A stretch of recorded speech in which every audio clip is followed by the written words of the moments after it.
How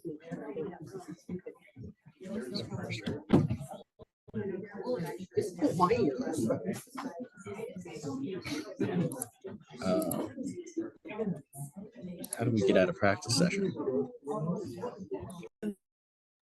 We're currently live.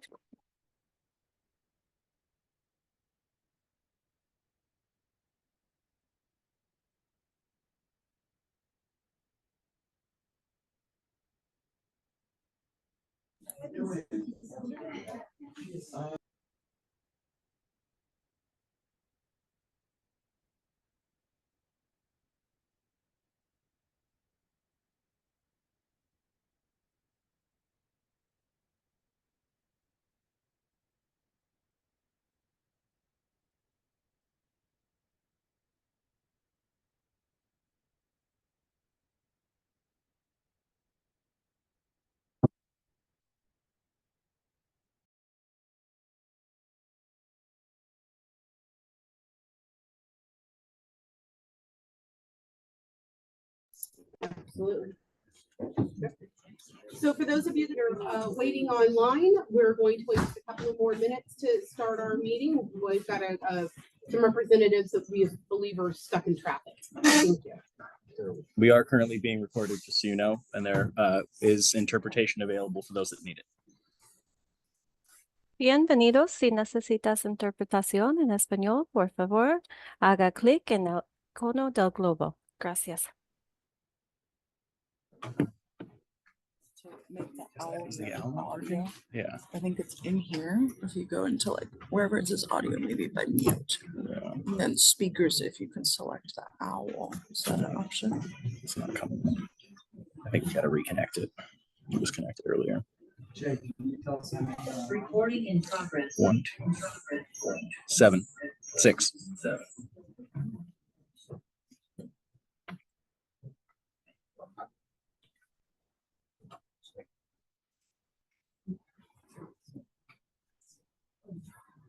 Okay. We'll just give it to 5:35. Sounds good, Chair. Yeah, that should be in here. Okay. Why is this not connected? That's weird. Audio settings. Do you have the owl plugged into your computer? Yeah.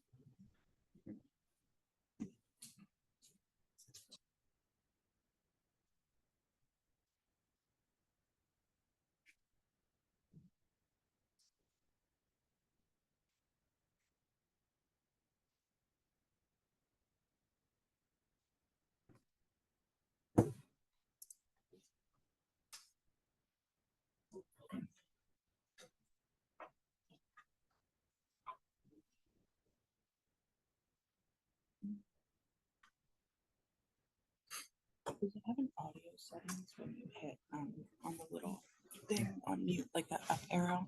And then audio settings at the bottom. And then Shay, have I been elevated? Not quite yet, Chair. We're setting up the owl. It's giving us some issues. because maybe it's speak if you hit down on the speakers up there at the top of there, it's that drop down deal. Does it have echo cancel? there. No, yeah.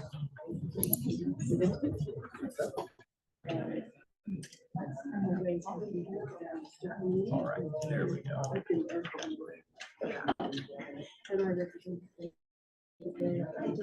You can't find it, no longer able to see.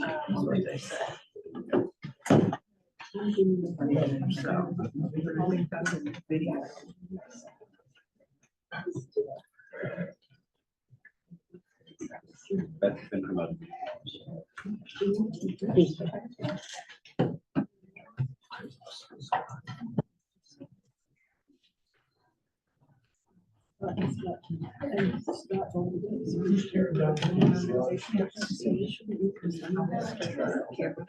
Just I'll make this that probably a good chance to get it right. Great.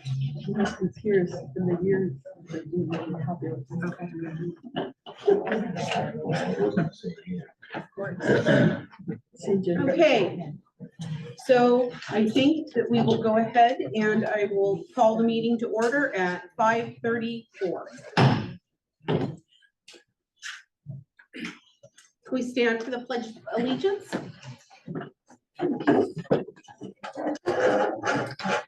Che, would you like to?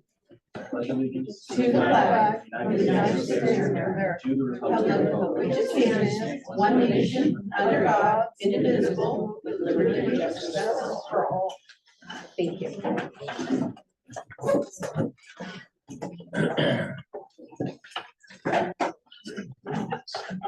Will D5 be doing roll call? Yeah. Where's this thing for?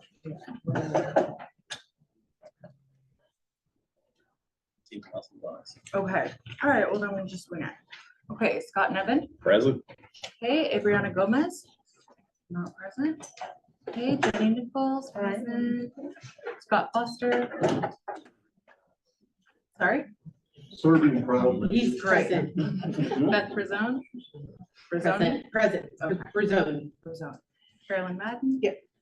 Okay, and then Elizabeth Gallagher, you're here in place of Jill. Okay, great, thank you.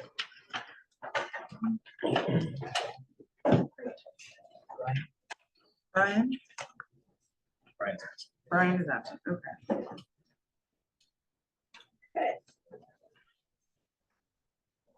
So our next on the agenda is approval of the agenda.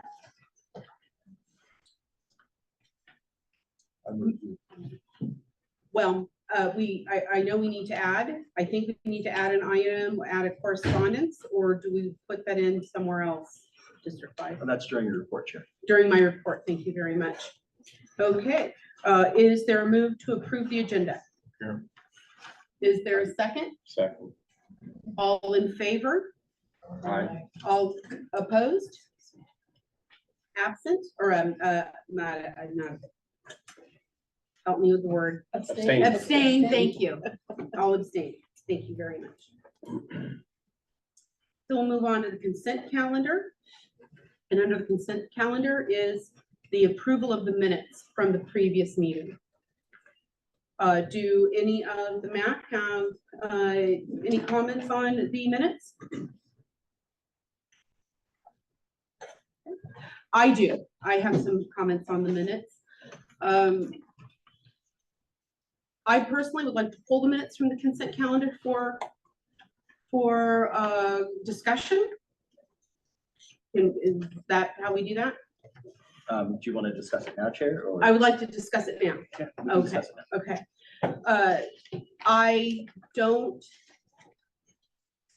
I'm not comfortable with how the attendance is represented in the March minutes. It states that Scott Nevin was absent as the Sea Ranch Annapolis representative when he was unaware he had been approved and appointed. So I believe some form of connection or correction needs to be made on that.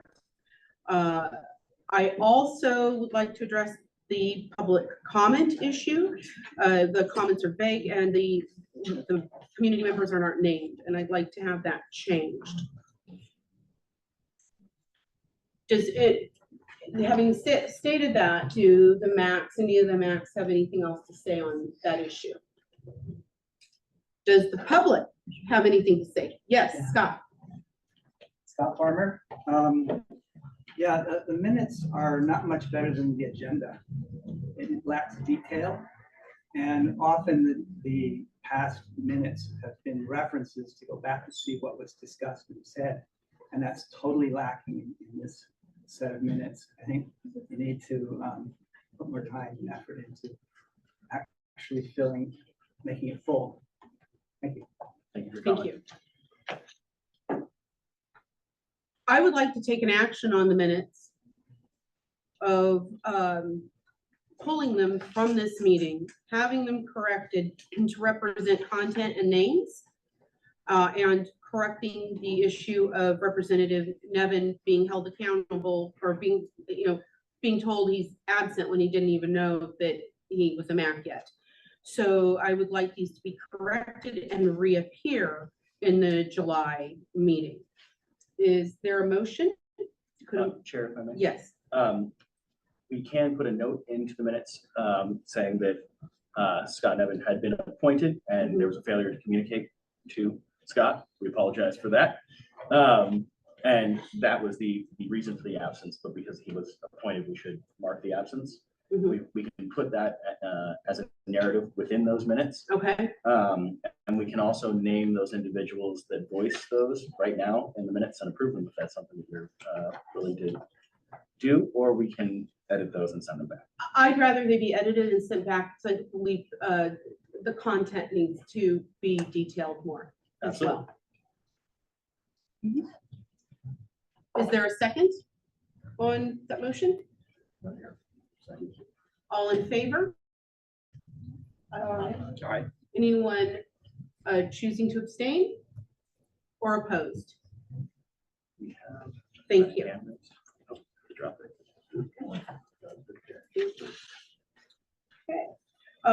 So next we'll go to statements of conflict of interest for our council members. Are there any conflicts of interest on items on the agenda from anyone on our council? Okay. Next, we'd like to move on to the county report by Supervisor Hopkins and our staff. Chair, it appears that Supervisor Hopkins is not able to join us at this time. We can move that report to the end of the meeting, or I can do that report as a staff report right now. Well, do you know about how long it might be instead of moving it all the way to the end? Could we just kind of hang on to it? Point of order, you skipped number 5. Oh, you know what? Otherwise, Thank you very much. I did miss my apologies. So councilmember comments on matters not listed on the agenda. Do we have any? yes, I have one. Sonoma Health Alliance will present their mobile clinic to the community at a community meeting at Timber Cove on the 4th of June, Tuesday afternoon at 3 o'clock. This has been supported by a $350,000 state grant, as well as some other fundraising. Also, thanks to funding from District 5, we have a full disclosure. I'm on that board too. The mobile dental clinic will begin in Timber Cove soon. They received $1.5 million grant for fentanyl abuse programs, and they're just going great. But the mobile clinic is going to change the way medical care happens on the North Coast. They're going to be based in Gualala, but they're not going to be servicing the central area of Gualala. They're going to be extending to the north and south, to Manchester and down to Timber Cove, and serving people who can't get to a regular clinic for whatever reason, as well as keeping kids in school. It's going to partner with grade schools, and so kids can get checked out without missing a day of school, and the parents take a day off. So that's happening, and we're very proud of that on the North Coast. That is all. Thank you. Yes. Can I ask a question regarding that? Mhm. Is that a clinic that's free to the patient? It's if you don't have insurance, it's not going to cost you. Okay. Thank you. I want to just get the word out correctly. I don't want to tell people there's a clinic in there. No, it'll be by appointment. It'll be primary care. It's not urgent care. Okay, but the dental clinic too? Or- I don't know about the dental. Okay, all right. Well, keep us posted. That's Sure great. will. Thank you. And Scott, I appreciate you putting 4 and 5 together because we also missed statements of conflict of interest. No, we did hit that. That's perfect. Thank you. So what my suggestion would be, Linda's Che, on. is she is on? Yep. Perfect. Excellent.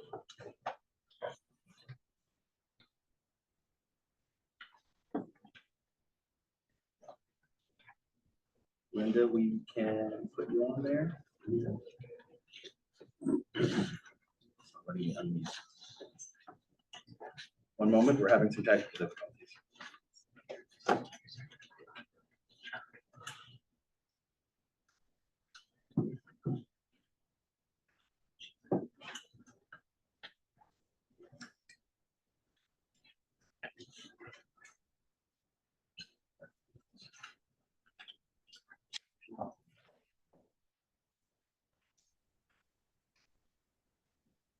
Linda, can you hear us?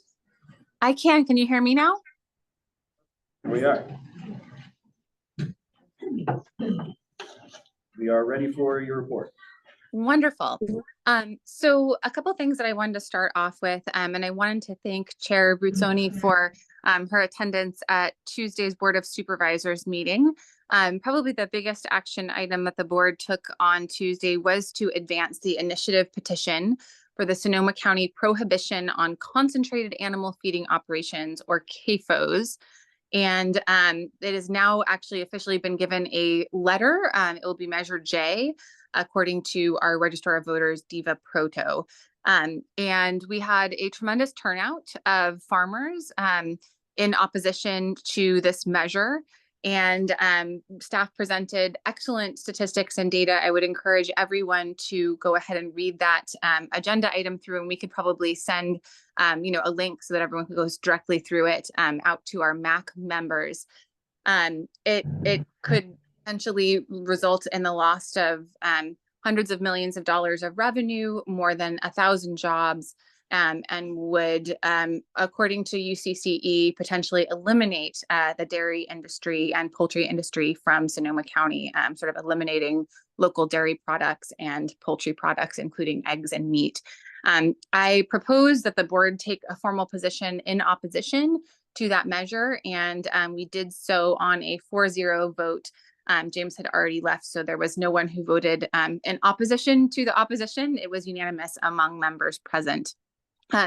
This is more geared to the sort of lower Russian River, but I did want to mention that there will be a shuttle operating, and it will be serving Steelhead Beach River Park, Sunset Beach River Park, and Guerneville River Park, Riverfront Regional Park, Del Rio Woods, Healdsburg Veterans Memorial Beach, and Cloverdale River Park. And so, oh no, sorry, actually, I apologize. That was the wrong list. That was the list of parking fees increasing from $7 to $10 in all of those locations. And that the shuttle actually runs from El Molino to Steelhead and Sunset. I felt like that was too long of a list, and it was. So the first list was the day use parking fees increasing from $7 to $10. And our goal here is to A, generate more revenue to help upkeep these parks, but also B, to actually kind of hopefully create more parking spaces for locals and folks who have annual passes. So if you have an annual pass, you will not experience any kind of a fee increase. It is only for folks who are going in and buying those day use passes.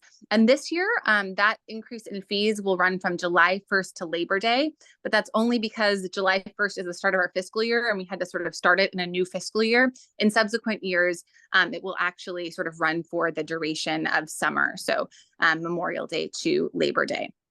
So those are kind of the main things on the Board of Supervisors calendar, but specific to the coast, I did want to mention that the local coastal plan sort of correspondence with the California Coastal Commission is actually up on the local coastal plan update website, which if you just Google Sonoma County local coastal plan update, it will actually come up there and you will be able to find that. And we can also send that link out to MAC members as well. It also has a memo that was drafted, I believe, last week by Cecily Condon, kind of providing an update on where we are in the status. And so, I have heard estimates that we may be in front of the Coastal Commission sort of late summer, early fall, but stay tuned. And as soon as we have a date, we will absolutely share that with all of you. We also did decide to consolidate a permit application in the, that was in the coastal zone. And we have heard some feedback from folks about that. Happy to answer any questions on that one and any other questions that folks might have. Thank you, Supervisor Hopkins. For those in attendance, the memo that Supervisor Hopkins is referencing is on the table, if you care to take a look at it. So do the MAC have any questions of Supervisor Hopkins? Jenny? Does the public? Yes, please. Yeah, Tina Podolak from Bodega Bay. I have a couple of comments. I thought that the minutes were also very vague from the last meeting. There were two people who spoke about a procedure on the local coastal plan that didn't even mention their discussion. So please go back and add that to it. I attended the meeting this week by Zoom of the Board of Superintendents, was not allowed to ask a question. I understand there's some history and issues related to that, but I would suggest that you figure out a way to allow people to pre-register to ask a question if they can't be in attendance. And the third thing I wanted to speak about was the consolidation plan for the permitting by the Wildlands Conservancy. I think we felt left out. We felt the consent agenda came quickly out. We weren't notified in advance. We feel we lost some public input in that process. And mostly I'm concerned that we're losing Sonoma County local control by handing it over to the California Coastal Commission. And I just think that we need to be engaged more to a public hearing with the Board of Supervisors and the Wildlands Conservancy. It felt like a end run around the public. Thank you, Tina. Yes, please. Hi, thank you. My name is Michael Harris. I live in Bodega Harbor, and I just want to echo and second Tina's comments that were just made. This is a fairly significant access issue in terms of this, the project for which the consolidated permit was approved by the Board of Supervisors. And there are a number of people who can have fairly significant impacts. And I'm not opposed to the idea of having a park. It's just there are a lot of practical issues, parking probably being number one among them. And I think a lot of us who would be significantly impacted just are getting the sense that our input isn't really being welcomed in this process. So I would just add to that, and we need a process that does allow very significant input from those of us who live there. Thank you. Thank you very much. Anyone else from the public have a comment for Supervisor Hopkins? Yes, I do. So I'm getting a little note here saying, please have our speakers speak a little bit louder for the meeting hour. Debbie Tibbetts. First of all, for people who were not listening in on that meeting, Board of Supervisors meeting, we need to say kudos to you, Linda. Linda, are you still there? She is. Okay. Item 48 was, you were remarkable. You asked questions, you listened, and you really came through, not just for the ag community, but you came through for the, I think, the whole county. And as Susan Gorin stated, you were a hard act to follow, and I applaud that. So that's the one thing I wanted to say. Number two, I'm kind of with the people who just spoke about the consolidated permit. I have some concerns about that, and concerns, comment questions. Number one, why was this put on the consent calendar without any input, discussion? Number two, why wasn't the Coastal MAC ever, or if they, maybe you guys were informed, I don't know, but if you were informed, We were not. why didn't We were you not. kind of communicate to the public? I thought that's what you were here for, to be our liaison to what's going on. And so anyway, that's a big question for me. And number three, how will we be ensured that the public will have appropriate input? I mean, the Coastal Commission, they meet all over the place. How is that going to be ensured that there will be public input? So thank you. Thank you, Ms. Tibbetts. Yes, please. Just a quick, If we get you to stand up here, please, and speak as loudly as you can, and your name and then your question. Chris Kilgore, Timber Cove. Can you just review what's being consolidated? So quite quickly, Minutes. we can have an information item on this very quickly for you, but we can't discuss it because of the Brown Act. So what occurred in the Board of Supervisors chamber on Tuesday morning was there was an item on consent calendar to take the Coastal Commission permit process for public access to a property in the very southern end of Bodega Bay. The Wildlands Conservancy, take Coastal Commission process and permit Sonoma process and combine them into one process. So this is a one-time only site-specific issue. This Yeah. this is a permit site-specific issue, but Is a set of precedents. Okay. thank you. Anyone else in? Yes, please. Hi, I'm Gretchen Reuter. I'm a resident here in Bodega Bay. Hi, Che. Is this the appropriate time to talk about the If you have, 1970s, You have 3 Bay minutes Flat to say Road whatever you closure? want. well, if there is something very specific for Supervisor Hopkins, this is to ask Supervisor Hopkins questions on items she's discussed, Oh, or okay. something you have to say to Supervisor Hopkins. After we're done with the when Supervisor Hopkins is done with her Okay, presentation, then we will go on to items not on the okay. agenda. Well, then I'll take this opportunity to thank you very much, Supervisor Hopkins and Che, for sharing as much information as you have with me. I've been passing it along to my neighbors on Bay Flat Road, and we're really grateful for your efforts to be as transparent as possible. And I'll ask a few follow-up questions later on. Thanks again. Thank you very much. All right, anyone else in the room that has a question for Supervisor Hopkins? Or Che, is there anyone online that has a question for No one Supervisor with their hands Hopkins? raised? Is there anyone online that would like to raise their hand? Chair, there's no hands raised. Supervisor Hopkins, is there anything else you would like to add to the discussion? Yeah, thank you very much, Chair Bruzzone. One thing that I think that we could do in terms of public engagement, and I do want to first of all answer the reason that it was on the consent calendar is that this is actually a pretty perfunctory step that has happened multiple times since I've been in office. And it typically comes up when any kind of a proposal involves quite a bit of ESHA or environmentally sensitive habitat area. And the county actually is not allowed to sort of specifically mitigate for that. That is the sole jurisdiction of the Coastal Commission.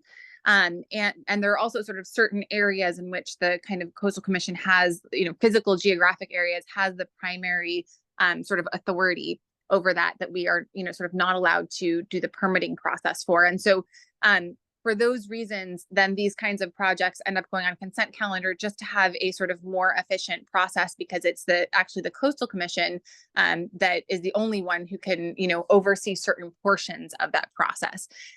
In the past, when we have had controversial issues like the Gleason Beach realignment, we have actually held local meetings with Coastal Commission staff to ensure adequate public participation. And so I might suggest that, if the chair were willing, that we could potentially co-sign a letter to the Coastal Commission staff, noting that the Board of Supervisors took this action, and yet there's also substantial interest in the community in having a local process. And so asking for a local community meeting to be hosted by Coastal Commission staff so that they could hear from members of the public.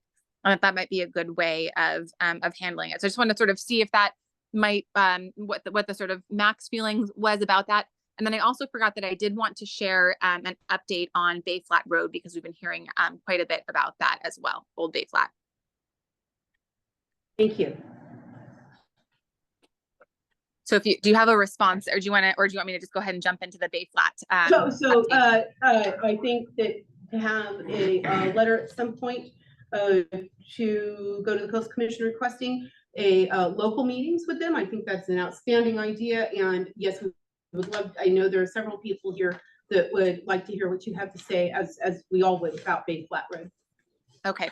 All right. I apologize. I'm not normally the person who sort of actually reads from notes, but I'm going to read this so that I make sure that I get it right and sort of say it appropriately. So the area is a sensitive resource area that is closed for investigation and mitigation. The closure is facilitating that investigation and mitigation. We don't have an estimate for reopening because it depends on how the investigation and mitigation go. County Council advises the details of these efforts are confidential. We hope you understand that there is concern that some people may intentionally seek to damage the resources. So the confidentiality is part of the protection at this point. We recognize people are used to accessing the area, so we're working hard to balance protection with other public interests, but we are very limited in what we can share. So for legal reasons, I'm sorry that I can't share additional information. It's very frustrating to me. I know it feels very non-transparent, but that is really, unfortunately, all that we can share. And I will say that myself, as well as 5th District staff, are in constant communication and coordination with the county entities that are overseeing this process, and you know, recognize and are uplifting the concerns that we've heard from members of the community. Thank you very much, Supervisor Hopkins. CMAX, any further comments or questions of Supervisor Hopkins in lieu of everything that's been said?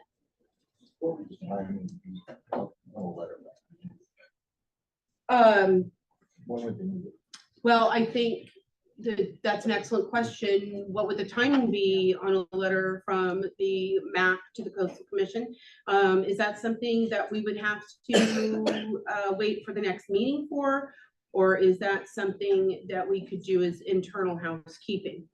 I think that's something that can be drafted by the chair with the permission of the MAC. Okay. And because it's not on the agenda, can we vote on this? You can vote on empowering the chair to write to. They draft a can letter. vote on the, okay. Well, actually, I don't think that we listed this as an action item, so it might be better just to sort of provide direction to us to pursue that rather than taking a formal vote. That would be kind of my suggestion from a Brown Act perspective. So basically, Okay. you know, and even honestly, you know, Chair, if you just kind of volunteer to do that, I think that you and I can follow up and we can make sure that we get that letter sent out. Thank you very much for that guidance, Supervisor Hopkins. That sounds like wonderful direction. Thank you very much. Okay. So, did we have the opportunity to comment on the Bay Flat? The Bay Flat Road to directly to Supervisor Hopkins? Yeah, is now the time? That would be, would that be appropriate, or in comment, not on items, not on the agenda, I think. Okay. Yeah, just give us, yeah, thank you so much. It'll be very soon. Thank you. Supervisor Hopkins, I want to thank you again for taking the time to dial in. I know that your day didn't go as you had planned, and we're grateful that you saw to it that you could participate this evening in our meeting. We're grateful for that. Thank you so much, Chair, and I will keep listening, and I look forward to hearing the other presentations. Thank you. So we're going to move on to agenda item 8. I'm sorry. May I ask a question? Yes. Could you articulate exactly what the request is going to be? I'm a little confused. We're going to request that local input, or we have opportunity to, the Coastal Commission has opportunity to hear local concerns. Is that the letter? So Supervisor Hopkins and I are going to collaborate on a letter to the Coastal Commission, asking that we have local meetings regarding the public access to the Wildlands Conservancy Estero property, and to comment on the permit process. Okay, is that for just this particular This is site? very specific. Okay, Yes. so, okay, thank you. That's what I wanted clarity on. I didn't know if it was a proposal for other, if such a thing should be another location in the future, if this would be a new initiative, or, okay, it's just. That's a very good question, Jenny. Thank you so much. I appreciate that. Yes. All right, so we're going to move on to item number 7. So now it's time for public comment on items not on the agenda. Go ahead. You sure? You don't mind? All right. You're up. Hi, everybody. My name is Gretchen Reuter. Again, I'm a resident of Bay Flat Road, and several of my neighbors are here. If you could just raise your hand. If you could all stand for me, please. 1, 2, 3, Make 4. some noise because the owl can't see you. Yeah, we're wanting, we want the owl to turn around so everyone can see how important an issue this is. Is it turning? No. No, well, 1, 2, 3, 4, 5, 6, 8. I think we have 8 people. Thank you so much. And again, thanks for the time.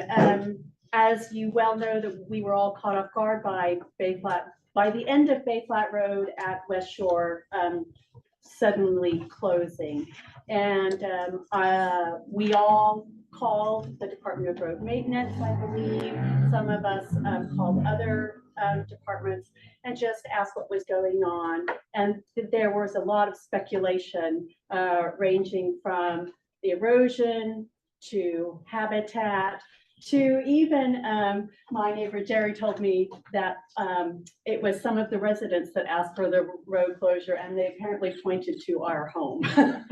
So I think it'll be great down the road when we can get some transparency on that to eliminate the conjecture. For us, and I think I speak on behalf of all my neighbors, the biggest issue for us is safety and access.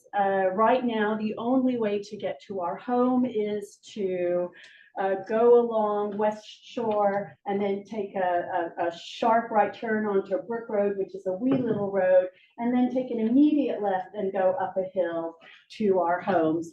And there are 2 restaurants there. There is a boatyard there, and there's a dune there. And so it gets really crowded really, really quickly. There's been sand erosion, which appears to have been cleaned up today. So thank you for that.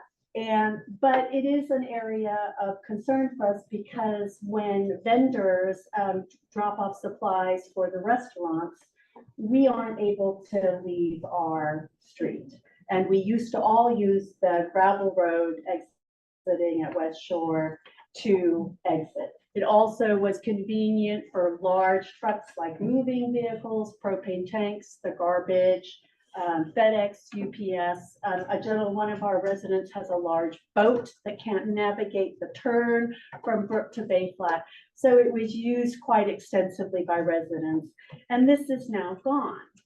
And so I understand that through my communications with the district that the road opening is at this stage temporary, that at some point it will be reopened, and we look forward to that opening.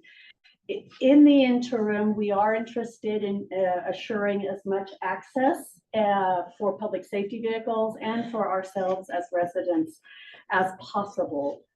So anything you can do to continue to maintain that part of Bay Flat Road. I noticed there's additional signage.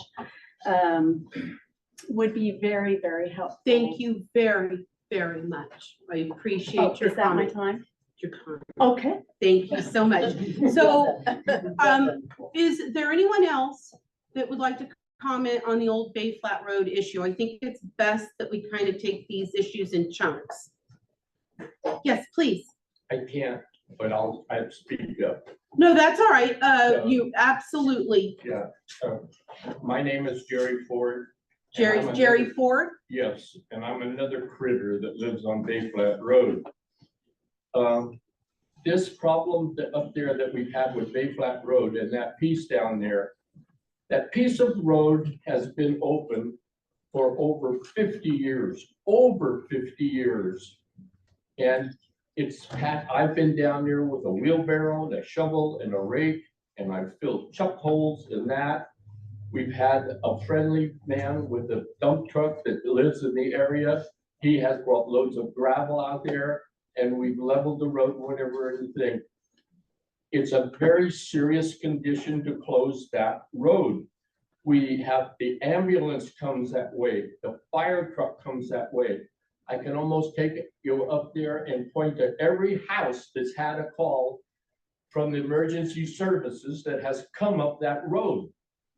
So I just can't see what the problem is for closing that road. And when we ask why, we're told, well, it's a hush hush thing. Yeah, we can't tell you who it is. I'd love to know who it was that closed that road.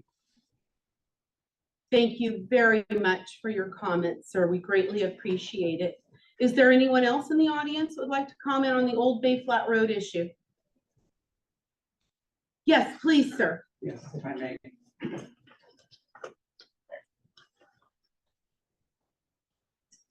My name is Robert Rodriguez. I'm also a resident on Bay Flat Road. I think the issues for us, as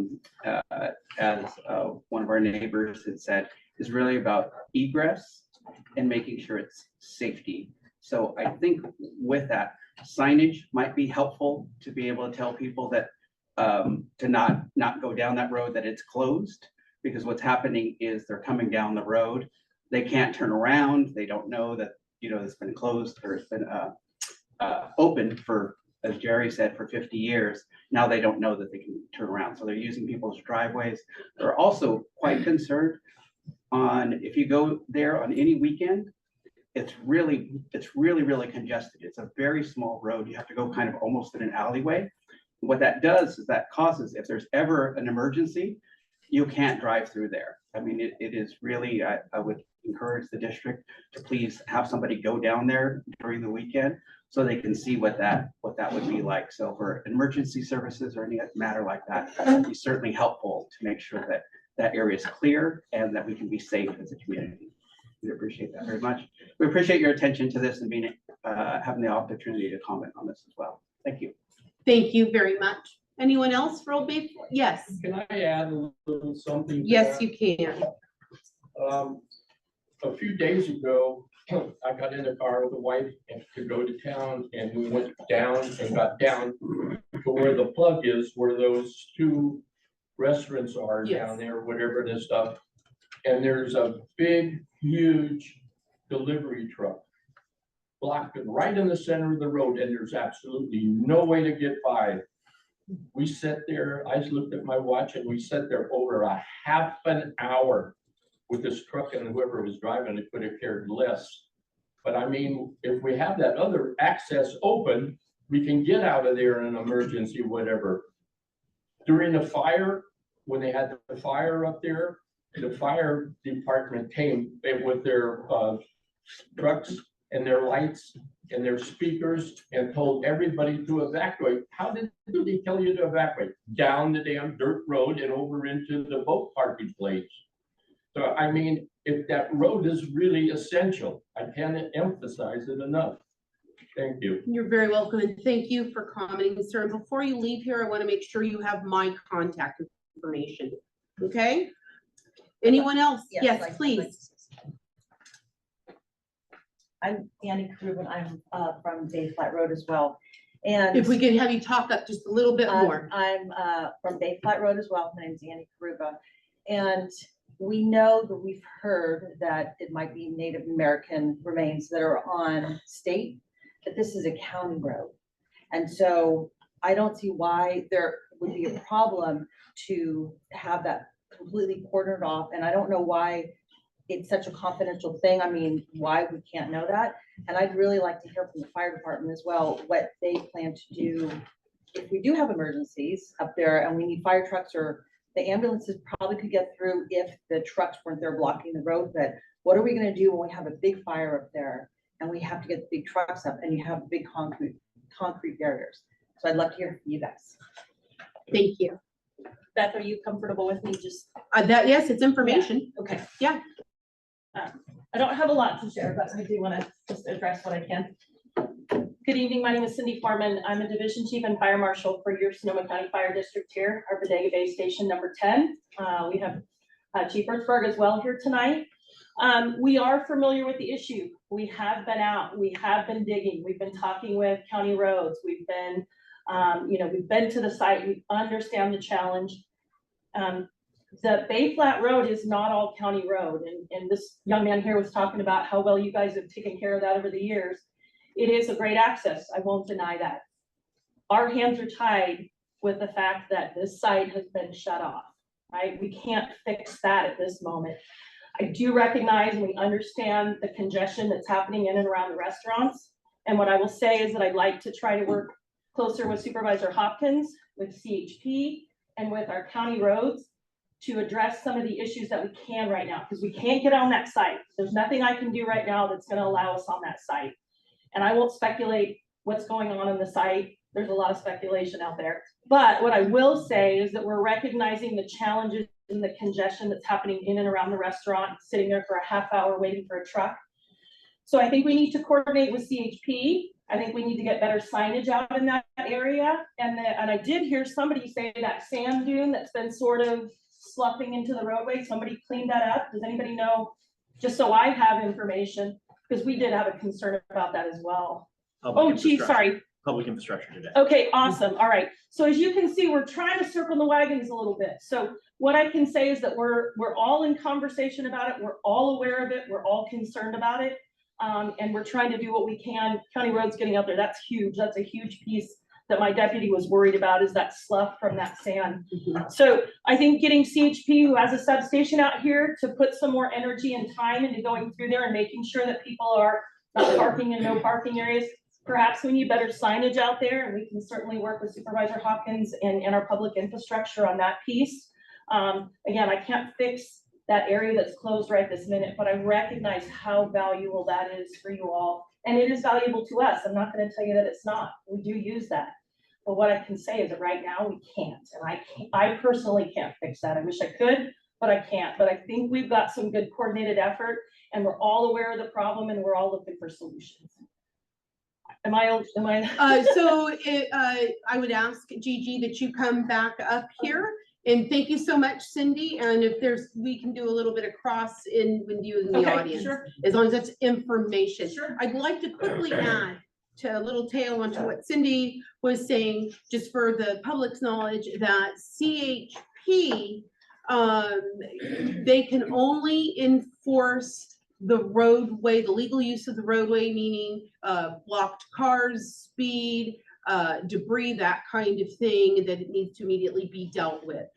They don't have any authority over the opening and closing of the road. Yes, please. This is a question for the fire department and also for Che.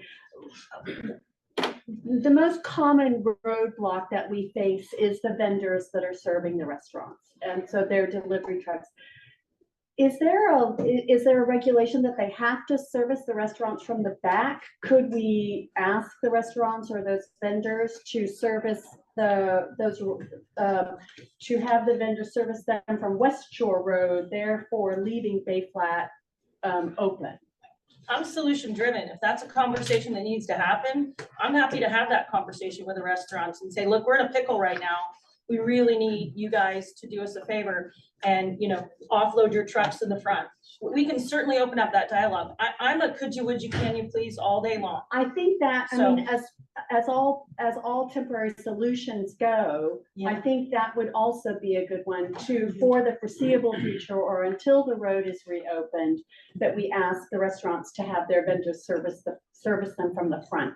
And like I said, I think we can do a could you, would you, can you please. I can't do a you shall. Okay. But I'm always for that. Thank you very much, Gigi, on this. So I think we need to take out of the meeting, and we can deal with this later. Okay. Thank you very much. Because of the Brown Act, I can't speak to it, but Right. I'm happy to meet with you later. Yes. So the community member that asked for the dune to be cleaned up off the road. Thank you. All right. So are there any other comments on items not on the agenda? Yes, please. Scott Farmer, Timber Cove. There's a real appetite for fast chargers for electric vehicles on the coast. And as such, I made contact with managers at Tesla, and together with county administration staff, had a meeting with Tesla and determined that they were interested in Bodega Bay and Wallala, 12 slots minimum each. So I canvassed the business community here, found a business that was willing to take it on. And a few days later, the Midnight Massacre came, and all 4 of my Tesla people have been fired. So back to square one. Can you say that again, please? If you could Repeat that last a little bit louder. Something. Midnight Massacre. Midnight Massacre. Yeah. Maybe you haven't read the news. There were layoffs at Tesla. Tesla laid Oh, off that, their okay, entire yeah. charging infrastructure Right. team. Got it. Thank you. So, out of it came, I was looking for chargers, Midway as well, Timber Cove and whatnot. One of the issues is that there's no revenue stream for a business. And to give up space, parking space, even if it's shared, is difficult for a small business. And so, the reason I'm bringing this up now is that Tesla's not going to be part of the solution now. They were very good before, at least not for the near future. The county has submitted 2 grant applications for fleet charging at regional parks, at Walala Point Park and Stillwater Cove Park. It's in public parking space, at least the Stillwater is. And I would like to suggest that that if that application comes to fruition, that fast charging be included in the array, in the choices, and that the paying public be allowed to charge there. That would be a great solution in the Walala area and in which is Sea Ranch, and in Midway at Timber Cove. If we could open those county fleet chargers to public charging as well, it would require a 480 volt transformer. That's it. The power's there. The PG&E, I've had discussions with PG&E. There's enough power to do it. Thank you very, very much, Scott. Okay. I appreciate it. Any other comments on items not on the agenda?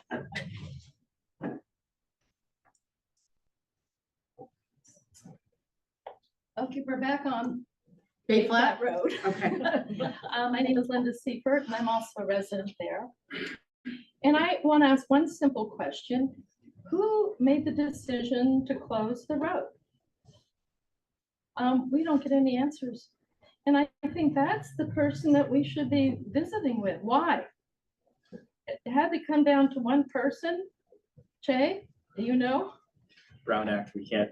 I mean, we can't discuss that, or no one knows. And when I've called the county, well, my supervisor doesn't know. There's no answer. I'd like to know who made that decision and why. I mean, that's why. Simple. So how do we get an answer? You can speak with me afterwards, but I can't respond. Okay, we will get an answer. Perhaps we need a special meeting. Yeah, we do. We need a special meeting. I mean, I hear it has tribal allegations also. We need to have a meeting with all sides. Otherwise, we're just a bunch of squeaky wheels here. Thank you very much for that. Chair, we have one hand raised. Yes. Melinda, you are now unmuted. Thank you. Can you hear me? Yes.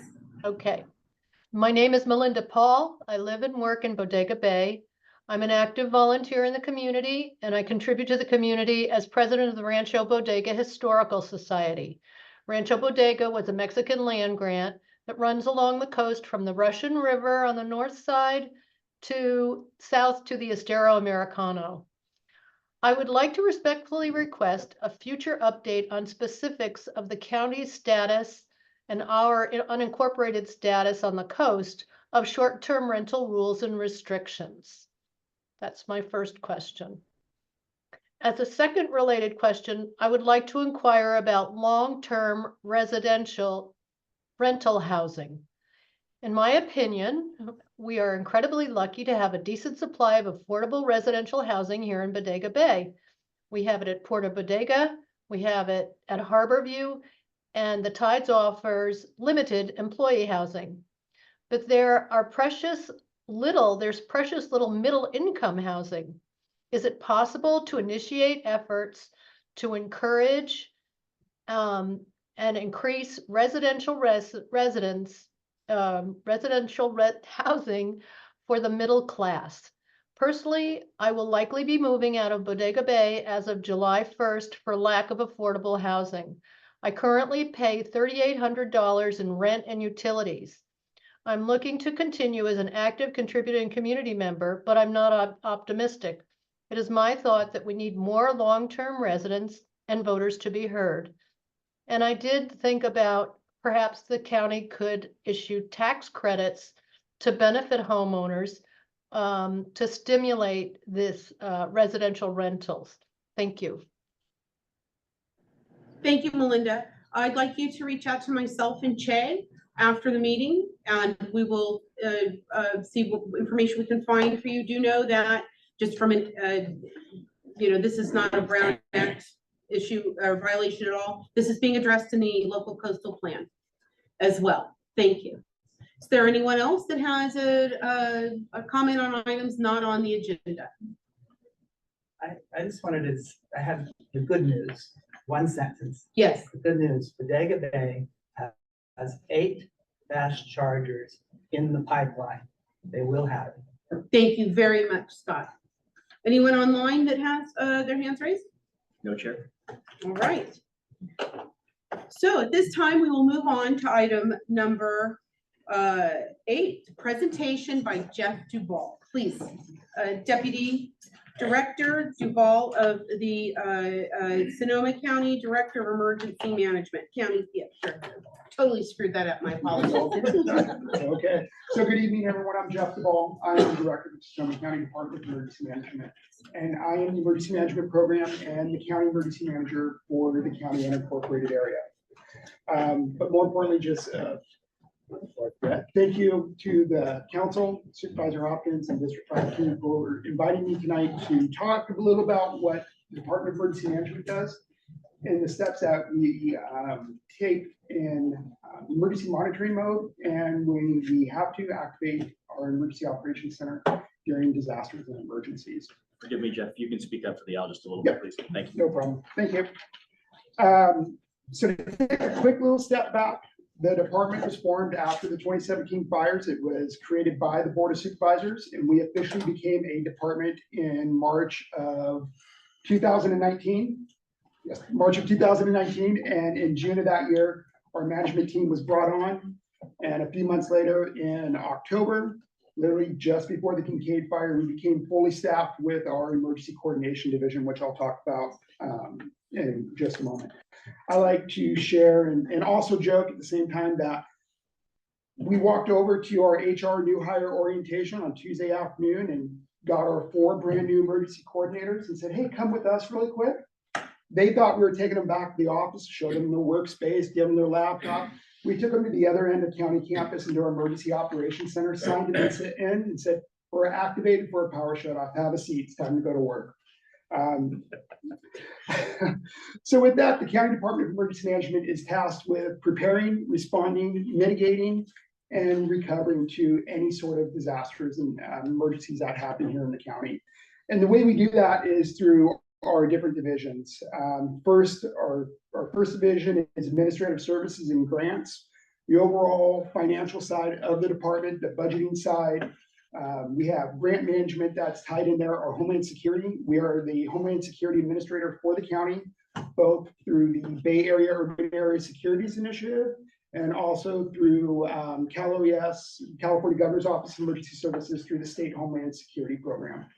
And what those grants do is they help our public safety community, law enforcement, fire, probation, emergency management, the water agency to build up capabilities and resources to respond to those human-caused events.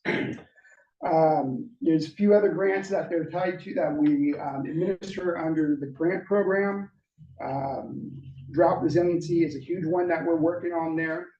Our next division is community alert and warning, and that was a huge thing for the County of Sonoma, the profession of emergency management, period, coming out of 2017. We recognize that alert and warning is more than just pushing a big red button that says evacuate. There's so much more that goes into when we do that. There's data that comes to that. It is more than just a system. It is a program. Every time we launch those alerts, there's data that comes back. And that data tells us how successful our alerting is. How many bad phone numbers did the system register for one reason or another? People have moved. Who here still has a copper landline phone? Who here has voice over internet or VoIP phones? Who's got cell phones? All right. So the copper landline phones, just really quick, I'll get off my high horse on alert and warning. We get that data from the phone companies monthly, and we're able to go in and update that system. All the other systems, voice over IP and cell phones, we don't get it because it's not regulated into us. So one of the things that really came to push after 2019, after Kincaid, is there's a law now in California that the public utilities have to share their data with us for alert and warning. Because everybody has power, right? Yep. All right, guess what? I have your information in SoCo Alert. But I also encourage you to go to SoCo Alert and update your profiles if you do change your numbers. And we get that information about every 3 to 6 months from the utilities and update it. The next division is our community preparedness division, and Dr. Nancy Brown is amazing at what she does in that division. And it's really going out and having one-on-one conversations with the community. What keeps you up at night? What are you doing? Here's resources I can connect you with. And really works with the CERT teams, the community emergency response teams, the fire safe councils, the COPE groups in the county, and just anyone that will invite her to come and listen and talk. I know she's done many presentations out here on the coast. She's been at the farmers market events and really just pushed that information of how you can prepare. Our last division in the Department of Emergency Management is the true function of emergency management, and that's our Emergency Coordination and Response Division. And these are, I always tell the story, these are the true emergency managers for the county, this group of 4 emergency service coordinators and 1 supervising coordinator. They are tasked with writing all the county's emergency plans, all the emergency annex plans. So we have a plan that guides the county what we're going to do when an emergency happens. And then we have all these annexes to the plans, like mass care and shelter, how we're going to respond to mass care and shelter, or how we're going to respond to a power shutoff event, or a terrorist or an active shooter event. These are the groups that are tasked with writing those plans. And it's more than just writing. They got to go out and test them. We bring our stakeholders to the table and run them through exercises. The other mission that they also have that's very critical and important is Emergency Operations Center training. They bring the county staff and the county family together that staffs the Emergency Operations Center and provides them with annual training, what their roles and responsibilities are, what their positions do, how we operate in the EOC. And then we sit there and we test that. We give them exercises and drills and whatnot. And that all sets us up for the day-to-day business of the department. We're working with different stakeholders, different partners, our fire departments, our fire agencies. We work very closely with Pacific Gas and Electric, our county staff, our county administration teams, the district directors, all 5 districts in the county. And then we have something happen. And in the Department of Emergency Management, we have 2 different levels of emergencies. We have micro emergencies, which my department can handle through our duty officer program. So 24 hours a day, 7 days a week, we always have a person on call. And that person is keeping their finger on the pulse of what's going on in the county, what the weather's doing. Is there a spike and increase in 911 calls? Why? Why is there a spike? Is there something going on? What's the weather doing? Is the weather changing? Do we need to activate some of our plans and whatnot? A good example of micro emergency and us activating our Department Operations Center, which is guiding what we're doing within the department, was the winter storms from this past year. So the duty officer, we meet every Monday. We have an operational area call. About 150 people get on this call. The duty officer gives a report out of what they're monitoring. Weather service gets on, gives all the stakeholders an update of what the weather is going to do. Duty officer catches, hey, there's a storm coming. We start having one-off conversations with them, with the weather service. What's the impact going to be? And we start sitting around the table and go, okay, what do we need to do? How do we need to position ourselves? And for the winter storms, it was very simple. It was enhanced monitoring, bring extra staff on board on our department. And basically we put our County Emergency Operations Center team on standby. Said, hey, this has got a lot of potential. Let's see where this goes. In between all that, there's a lot of coordination going on. There's coordination between the government entities, the departments and agencies and special districts in the county. And there's also coordination going on with our private partners and nonprofit agencies. There we go. Because there's a lot of services that everyone can bring to the table to help and support out. As we start getting into those events and whatnot, and I'll pick on the windstorms again, we're working very close with the District 5 team. We're hearing what's going on. We're seeing where the power outages are. We're working very close with Chief Foreman and the team over at Sonoma County Fire District. We see what's going on. And we're also acting as a buffer at times. We see that there's problems and issues with PG&E getting access to locations or running down extended outage ETAs. And we have those direct contacts at PG&E that we can call and go, hey guys, I have this problem, this issue, what does it look like? And in live time, we can get back of, oh, we have a major eucalyptus tree down, or we've got several trees down and we're waiting for Caltrans or roads to get in there and clear it. Oh, so that's a major problem. You can't get in because of a tree down.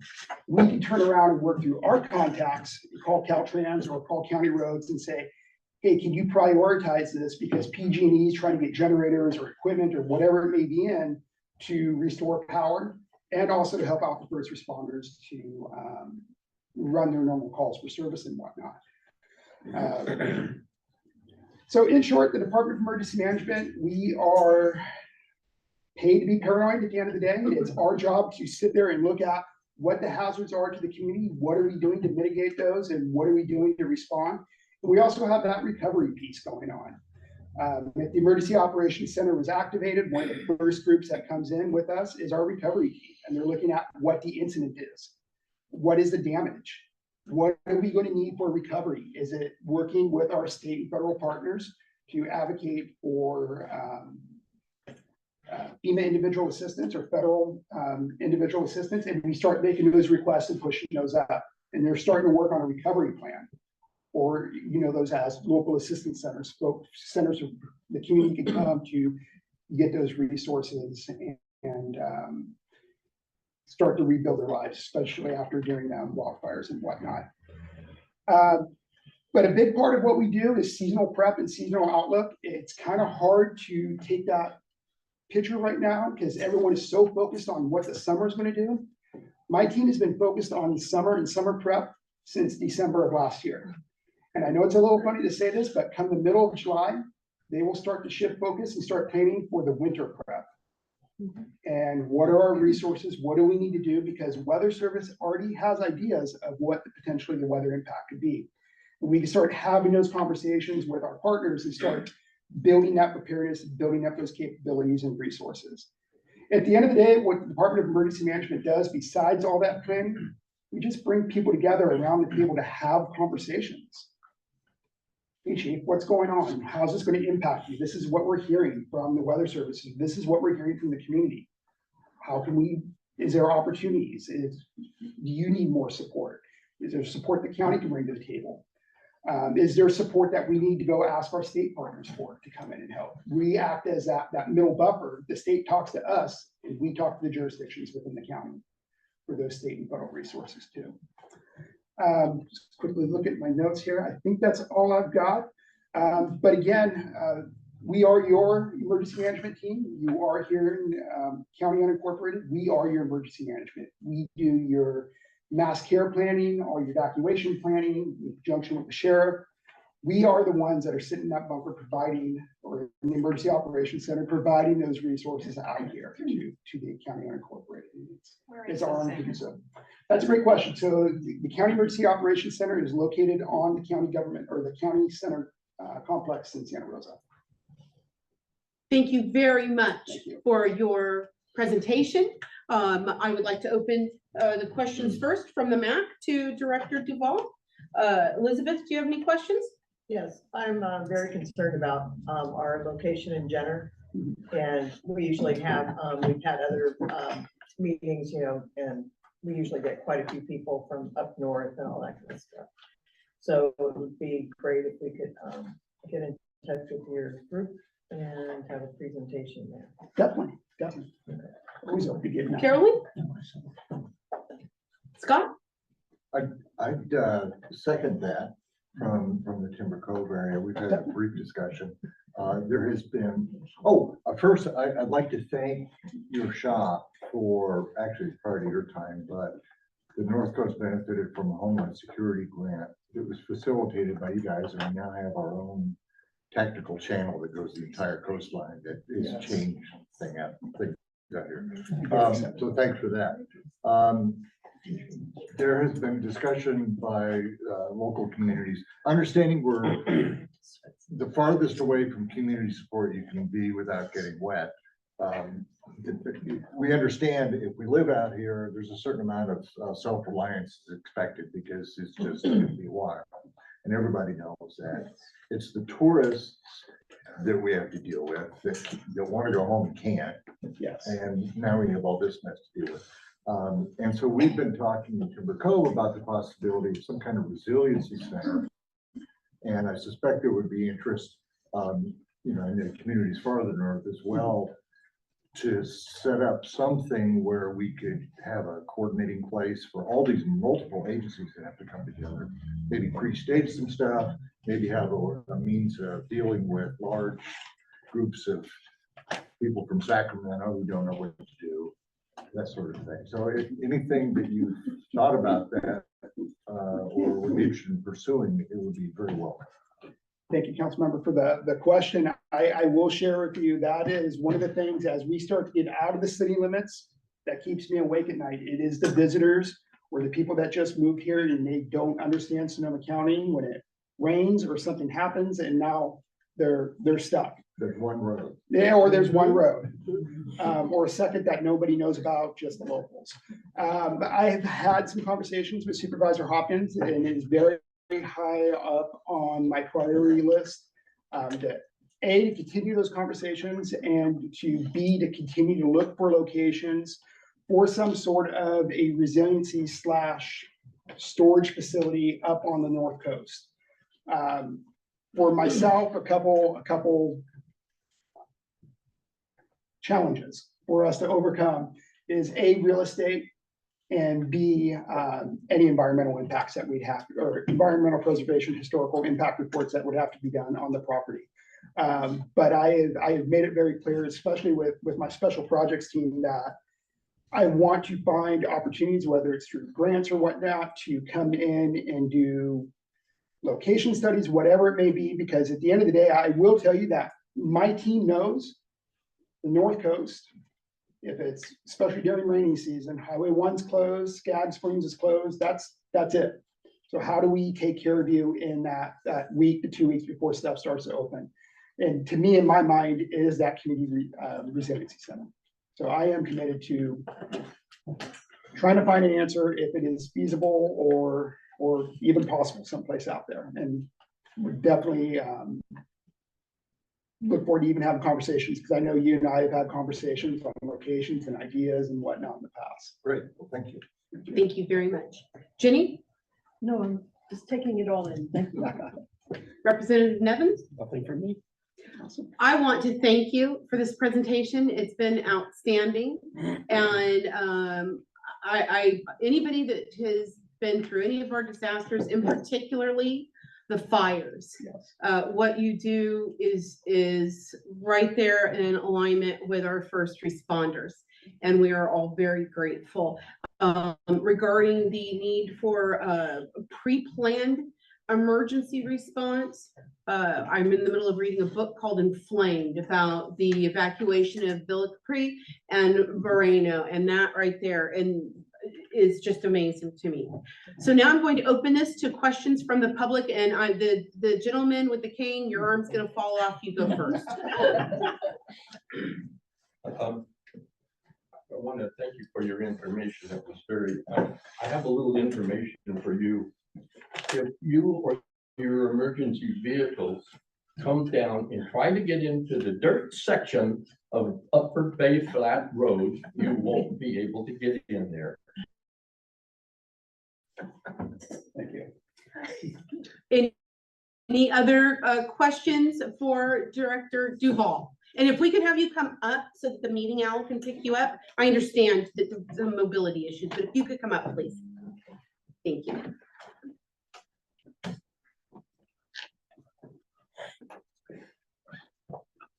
But one thing, Chris Kilgore with Timber Cove again, and we have a new committee called the Wildfire Resilient Community Committee. And you just said you were concerned about blah, blah, blah, especially wildfires.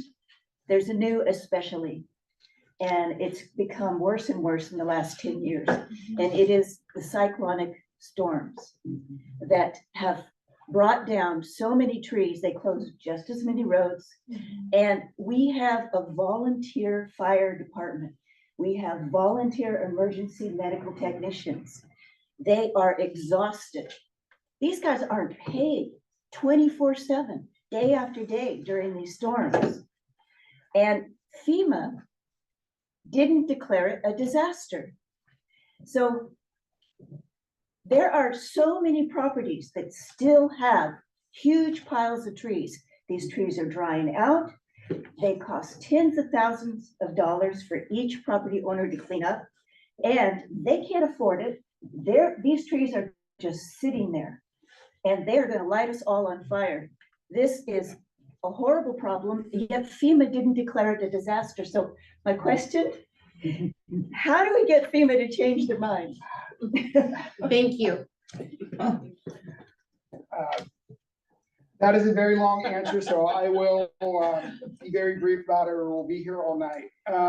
I agree. So when we have a disaster, or we have an emergency that exceeds the capabilities of the county, I work with the county administrator, and we draft a local proclamation of emergency. And what that emergency says is that whatever this event is, it is exceeding the county's capabilities and day-to-day operation to respond and mitigate, and we need to go into emergency mode. And emergency mode brings so many things with it. It brings our emergency purchasing, emergency disaster service workers status, so we can pull county staff from their normal day-to-day jobs to go work emergency jobs such as mass care and shelter, local assistance centers. One of the things that's going on in the background, even if the EOC is not open, we're collecting damage assessments, and damage assessments is done two different ways. We're looking at damage assessments to public infrastructure, roads, government buildings, infrastructure, power lines, all that other stuff. We're looking at that. And we're starting to also take, in FEMA terms, it's called individual assistance. And we're looking at the private property damage now.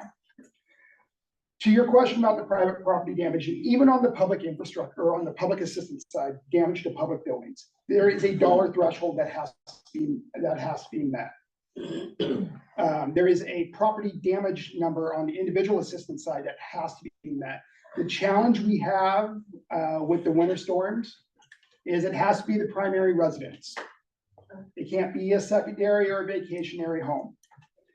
It has to be yellow tag or red tag. It has to have major damage to the primary building, not an outbuilding, not a garage, detached garage, the actual physical house.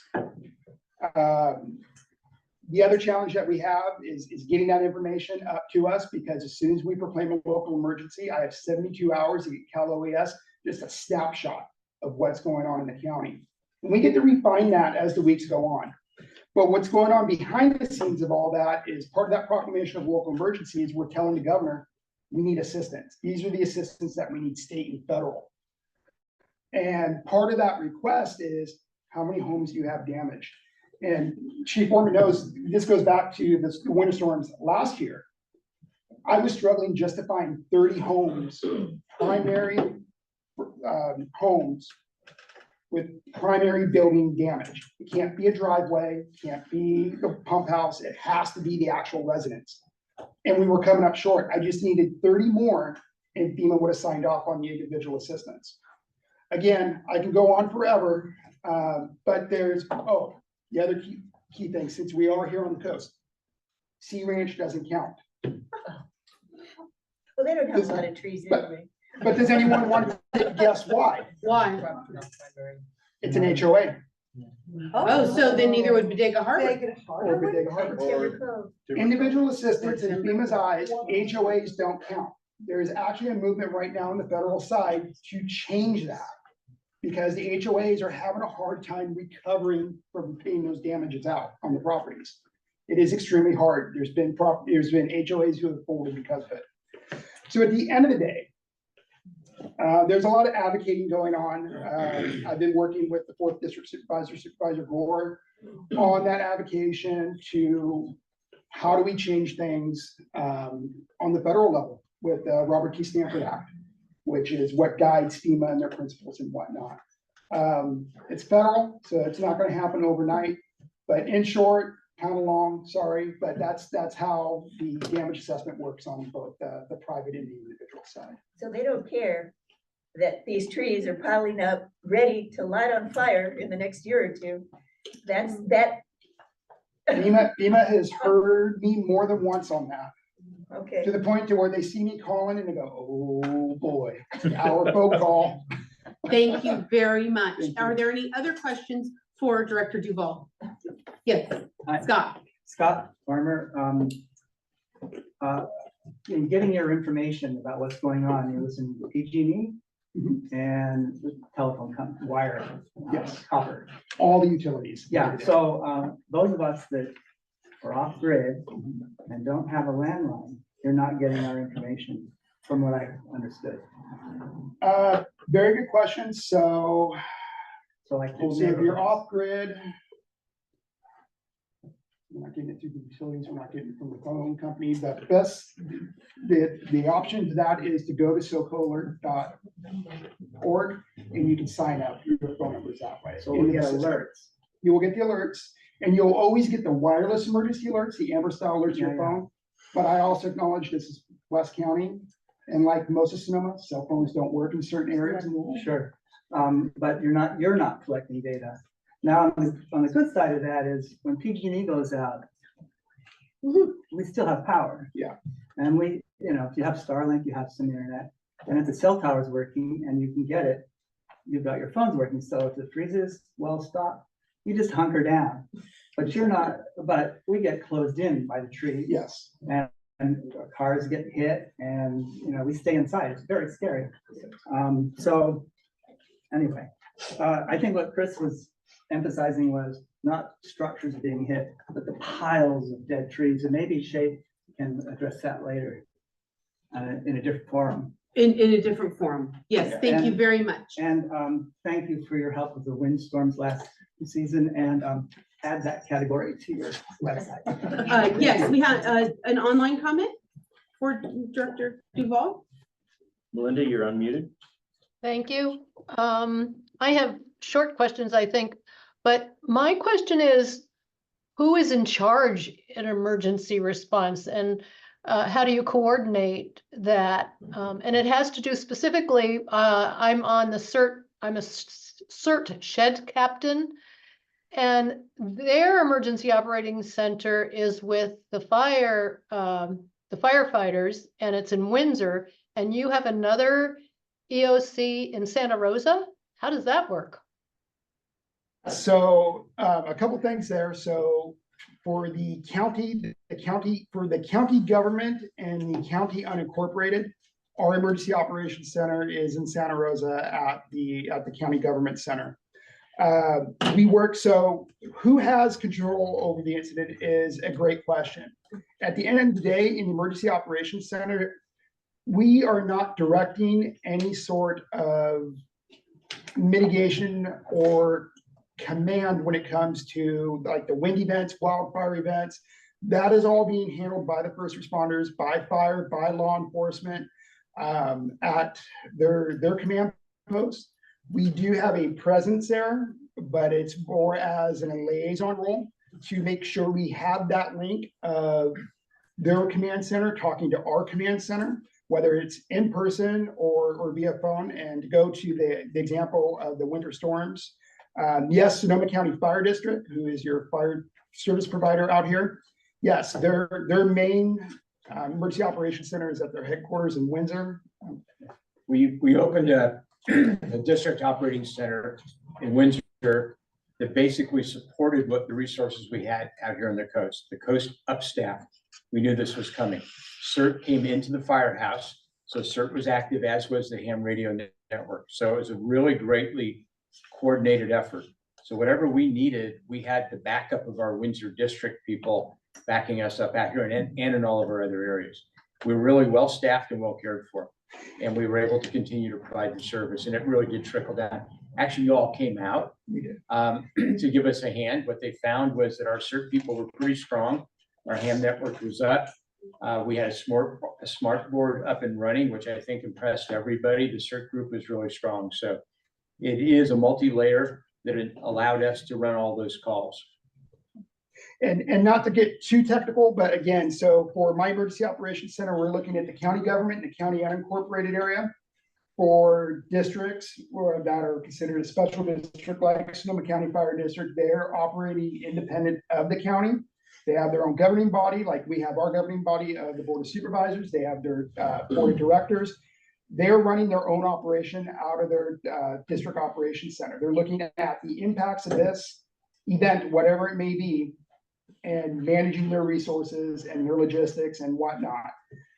Myself, as the county, I am also what I call the operational area coordinator. So when they need things that they cannot resource or they need to go to the state, they come to us as the operational area coordinator, just like our 9 cities do at the same time. And we're able to act as that brokerage house to get them what they need, either from the county government or from the state and federal government. For all of us who live out here, you should know how much stronger we are because of the consolidation you worked so hard to bring us to. What do we have, Cindy? 20 people in Windsor in the DOC supporting all of us out here. We up staff. So normally in a disaster, we'd have Jeff's group helping. And when we were Bodega Bay Fire, if we had 3 people or 4 people on duty, that was great. We had a handful of our volunteers. We had 12 people out here. We had extra apparatus out here. We had when we needed food, it came out here. And that's all because we're part of this much bigger, much stronger consolidated fire district, which made a huge difference in those storms. Deputy Assistant Chief Herzberg, could you expand for those that are newer to the community what the consolidation was? What we basically did is consolidation is a mandate that the county put down back in 2014. And the idea was to take a lot of us smaller districts or volunteer companies and combine us into better and stronger units. So the Bodega Bay Fire Protection District consolidated into what is now the Sonoma County Fire District. We upped our staffing, and I think the big thing for us was that we're very stable right now. We really got the job done. All of you lived here have known we've been able to do it. But right now we have a stable organization where our firefighters have careers and they can look forward to getting paid every year. And we have this tremendous backup. I mean, there are a lot of different things we do. We've got a helicopter program. We've got, a lot of things that we just did not have. But for that particular storm, that was a great event for us because it integrated our CERT group with our firefighter group, our volunteers, strongly supported by people in Windsor who weren't facing the same problems we were facing out here. By the way, they supported every area, not just us, because we also have the river. We had a lot of people in the district, in our much bigger district, but we were supported by at least 20, right, Cindy? And they stayed. I mean, they were up when we were up. And it was really, consolidations made a huge difference for us, as you can tell. Thank you very much. Any other questions in the audience for Director Duval? Thank you so much for your presentation. We very much appreciate it for everything you do. January. At this time, we'd like to call up Cindy Foreman. And I so totally messed up Jeff's introduction. I'm just skipping it and letting you introduce yourself. Again, hi, my name is Cindy Foreman. I'm a Division Chief Fire Marshal for the Sonoma County Fire District. And as Chief Herzberg talked to you about, if you didn't know, we are a largely consolidated fire district. Going back before the 2017 fires, we had 44 different fire districts or volunteer fire companies in Sonoma County. And I think we're getting closer down into like the low 30s, if not 30 being that number. That's still a lot. We got a long ways to go. But as Chief Herzberg said, consolidation is the way that we can better care for and provide expanded services to our community, and we have accomplished that. These last sets of storms were a great example for y'all out here, because as he touched on, we were able to set up almost even another district operations center out here that was supported not only by our county partners DEM, but also our district operations center in Windsor. So we were connected through our ham radio coordinators who came in and gave us direct line when power was going in and out and phone lines were going in and out and such. So we're just pleased that we've been able to provide such an expanded service out here for our coastal community. I appreciate you letting me be here. I'm here to talk about super sexy stuff. Vegetation management. Yay. Okay. All right. So who's received a letter in the mail from the County of Sonoma? And I want to really, I'm gonna use air quotes, the County of Sonoma, because we are not the county. We are your independent fire district governed by a board. So when I say, did anybody here get a letter from the county about vegetation management inspection program? No. Well, I'm kind of falling deaf ears then. If you haven't, you might. If you haven't got a letter from them, let me explain how the program works. So before the Tubbs fire happened, and then briefly after the Tubbs fire, the county stood up a robust vegetation management program. And a couple of things that program was able to do. Number one, it was able to fill a stopgap. And that stopgap is something that you've probably all experienced with vacant parcels of land that who knows who owns it, who knows who takes care of it. So when we talk about vegetation management, we talk about how we can create defensible space so that we can survive a fire and recover and move on. One of the stop gaps in the state at the CAL FIRE level, the Board of Forestry, is Public Resource Code 4291. And that talks about that 100-foot defensible space law, that talks about those 30-foot lean and green zones, some of that stuff that you've probably heard or read or gotten materials on. That's that Public Resource Code 4291. The problem with the state code is that it does not address unimproved parcels. That means if there's not a structure on it, then the Public Resource Code doesn't apply.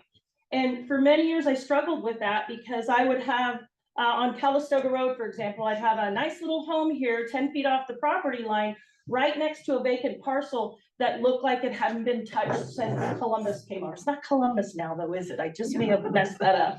Anyway, whoever came over and discovered America, it probably hadn't been touched since then. And then you got this beautiful, lovely little home that has done all their care and concern for their property, but the property next door, there were no teeth for. So the county's code 13A, which is the vegetation management ordinance, that addresses unimproved parcels. So it helped fill that stopgap.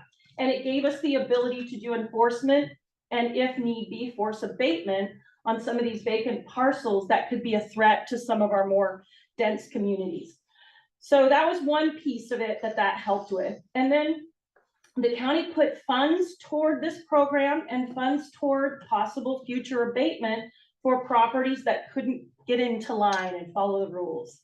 So with that said, they embraced all of the fire districts in the county and said, we've stood up this program. We're going to support you when we've got the funding. You guys get out and put the program on the ground. So what you will see is you will see Sonoma County Fire District prevention folks, our inspectors, out doing vegetation management inspections. And I'll say, I think that there's been a misnomer on the coast for some people. I think I grew up on the coast in Santa Cruz County, so I'm very familiar with the tapestry here, very familiar with the river area because that's the Santa Cruz Mountains. So one thing that I think we fall on our laurels on out here on the coast is it's kind of foggy most of the time. It's kind of cool, a little breezy, a little moist. We got different fuel models out here, but as you all know, we have wind. And wind and fire, they love each other, and it's a recipe for disaster. So we do have a threat out here on the coast, even though we're a little bit removed from some of that threat that we're seeing, maybe, you know, the Calistoga Road area, Porter Creek, that kind of stuff. We're not immune to that. We just have a different model out here. So vegetation management is absolutely as important here on the coast as it is, say, in the wildland urban interface of, you know, the city of Santa Rosa or the surrounding areas. So with that being said, inspectors will be out. We're not out here to try to trip you guys up. We're not out here to write you fines and make things really hard on you. We're just out here checking to see if you meet the ordinance. If you don't, we walk you, we talk you through the process, and we help get you moving in the right direction. I do want to talk about something really quick before I forget about it, because this young lady here talked a bit about the tree debris, right? So what I want to let you know is those folks that do have a lot of down trees on their property, and it is tens of thousands of dollars. I agree with you. It is, you know, it's almost impossible to manage. The county has a very robust chipper program that is free. Now, it's not going to deal with the body. It is free. It's a pile about that big. Well, I'm getting there. All right. It's not going to take care of the tree that's this big around, but that's not the real threat for us, right? It's the slash, it's the branches, it's the tree debris that's the real problem. To get that big round tree body that's this long to burn takes a long, long time. But all that other fuel is very readily ignitable, right? That can all be part of the chipper programs. So I'm happy to coordinate with whatever community or whatever street or whatever HOA is interested in the chipper program. I'll get you connected. We'll get them out here and we'll help with that problem. Well, somebody's got to go cut the branches off the tree and pile them up. They do. Exactly. There is prescriptives, you're absolutely right, but it's free. So I'm just gonna keep going back. Piling the branches up is not free. It isn't, it's laborious, I get it. I'm just offering a solution, a possible solution. No, we use a chipper program. Let's wait till the question. We use a chipper program. So I'm just offering some solutions. It is laborious and it does require work from property owners, but it's free and they take and they chip it for you and Bob's your uncle. So, you know, all I can do is say, I've got a little solution for you. You may need a little help making it happen. But please, if anybody's interested in that, or, you know, send them our way. We're happy to get them moving in the right direction and get them connected with the county because they do have great resources. Does that sort of, that a direction? No, Oh. it's county chipper programs for a very small pile. And so it's really for small parcel lots. We got a message from Linda in the last time or the time before saying it's not for properties. So you make a good point. Yeah, this isn't for, you got 100 acres and you got, you know, 100 trees down on the Just property. getting the sides of the road clear and a defensible space is gonna fill half this room. Yeah. And the chipper program will not do much more than that table's worth. Maybe So if we have an event where we coordinate, we have multiple chippers in the county, right? We have one that is actually allocated to part of our fire district through a grant that was written through one of our 501c3s. There's more than one chipper. We could, if there was a need out here, we can circle the wagons and get some chippers out here and help with some cleanup. It's just gonna take some coordination. And you're right, that program is designed to go through neighborhoods. People put their chip piles on the side of the road and they get chipped. But if there's really a need, let's circle the wagons. Let's figure it out. Let's get the chippers out here. Let's do something. And again, I'm happy to be an advocate for that as a resource because I do share your concern. I don't want to see piles of slash and tree debris all over this area, right? It's not going to help anybody. But I think we can, it's an elephant, right? It's an elephant. Yeah. But it's a willingness, thank you. Well, I would like for Cindy to have the ability to finish her. Yeah, one thing that I also want to talk about, if and when, so some of you live in HOAs. Anybody live in an HOA? Yeah, okay, so you guys have prescriptives in your HOAs about things like you have to skirt your propane tank, right? Nobody wants to drive through the beautiful neighborhood here in Bodega Bay and see a propane tank. So there's been some questions that have come up from groups of, hey, wait a minute, can we have that combustible, which would be wood, combustible fence around our propane tank? Are they telling us we have to take that? That's not the issue. It's the vegetation, right? If you have a wooden enclosure to your propane tank, that's not just going to spontaneously combust, but if you have dry vegetation around it, if you have stuff stored in there that's combustible, that's the problem. So the expectation isn't that you remove the combustible construction around your propane tanks, but keep the vegetation to 4 inches anywhere within 10 feet of it. So you don't have to take that down. I know, Steve, you said a lot of people had that question. So we're looking at the first 5 feet off your house, and the recommendation, it's a recommendation now, it will become part of the ordinance most likely next year.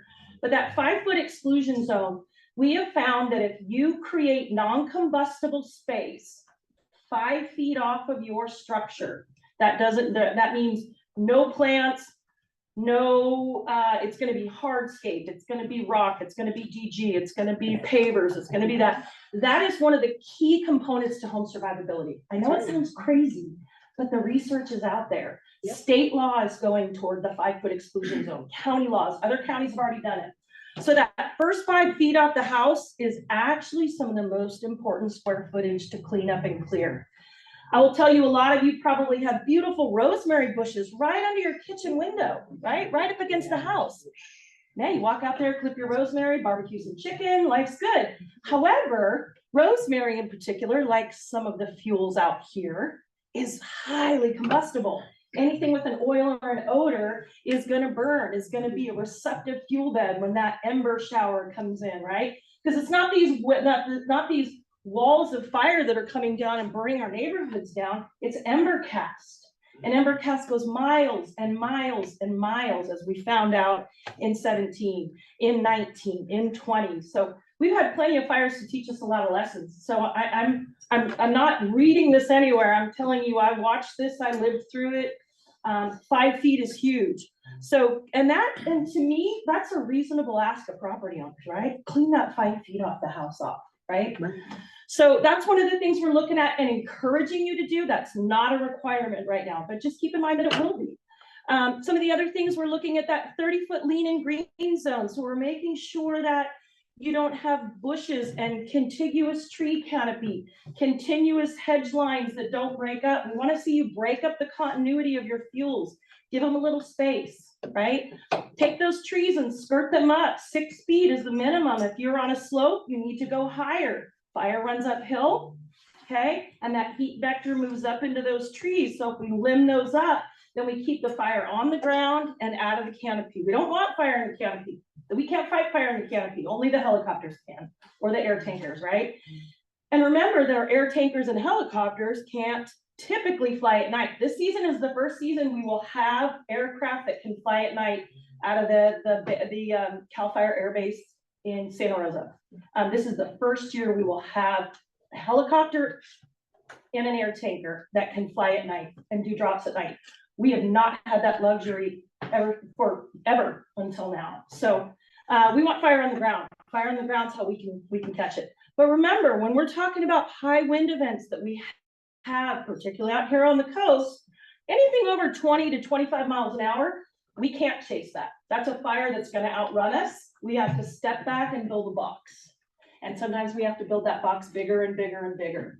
So wind is our enemy. And does anybody happen to know? So let me give you this. I'm a transplant to Sonoma County 24 years ago. And I will tell you, the last 2 years for me, maybe 3 years, there was never wind like this. I think you guys are more used to wind out here on the coast, but in the inland, we didn't have wind like this. I'm sorry, it just didn't happen. And we are subject right now to global warming, right? And so these seasons that we're so used to are changing a little bit. We're seeing longer seasons, shorter seasons, wetter seasons, drier seasons, windier seasons. And I will say to you that I hate saying this out loud, but we almost don't escape fire season anymore.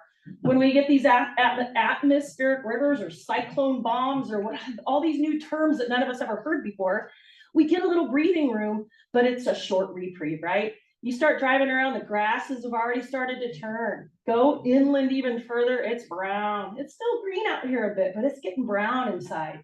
So we almost just have to be alert 24/7, 365. And like Jeff said, I'm the same way. I think Steve's the same way. There's stuff that keeps me up at night. And it's a lot more in the summer and in the fall that keeps me awake at night. So we are vulnerable here on the coast. Maybe not as vulnerable as inland, but we are vulnerable here. So your vegetation management is really important. We want to work with you. We want to help you. And what I want to say is, if you have questions or you have concerns or you just don't know where to start, all you got to do is give our office a call. One of our fire inspectors will come out. They're very nice guys, and they'll walk around the property and they'll give you all the advice you ever wanted or needed, and probably more than that. And then really quick, I'll wrap it up. One other piece to home survivability is hardening our homes. So our homes are very vulnerable, and they're very vulnerable in multiple spots, one being our roof, right? You don't see a whole lot of shake shingle roofs out here, but they do still exist. I think they're a little bit more, the summery cabins that are still out here and some of the older structures, but some of our HOAs have shake shingle siding on the buildings, right? Shake shingles are very highly ignitable and flammable, and especially as they dry out and get older and older and older and get more brittle. So things you can do is think about hardening your home, change that out with hardy board, that's cement board. Think about a different siding product than those dry shake shingles. Things we can do to change out our crawl space and our attic venting. And where I'm talking about is two areas that embers really like to go, and what burned down many of our neighborhoods in the Tubbs fire, in the Kincaid fire, in the Nuns fire, in the Glass fire. The vulnerable spots on homes are those crawl space and those attic vents. We need them for ventilation because we don't want mold. But if the holes are too big, embers will go right through. So we recommend 1/8 inch mesh on those. It's a really easy, cheap fix to change out your vents. So there's things you can do to harden your home that can make your home more survivable on top of the vegetation management. So we're here to help you. We want to support you. We're not here to fine you. We're not here to cite you. We just want to get you in the right direction. So thank you. I appreciate your guys' time tonight. Well, Any thank you questions? so much, Chief Foreman. We very much appreciate everything you've had to say. So I'm going to turn this to the MAC, and I'll start with Mr. Nevin. Do you have any questions? I have some questions. Okay, Jenny? Do you happen to know whether or not the county, and I've wondered this, there are these grants available, but they seem to be focused on certain areas because they're perhaps higher risk. Do you have any insight into that categorization that would also include the coast? Because as you said, this is going to be a year-round thing going on, and we're not even in that area. Yeah, so that's a great question. There are multiple grant programs right now that the county is got millions of dollars to put out on the streets of the county. There are target hazard areas that have been identified through those grants. And you're right, there's certain areas out here on the coast that were not identified. There are some areas that have been identified and have footprints in those grants.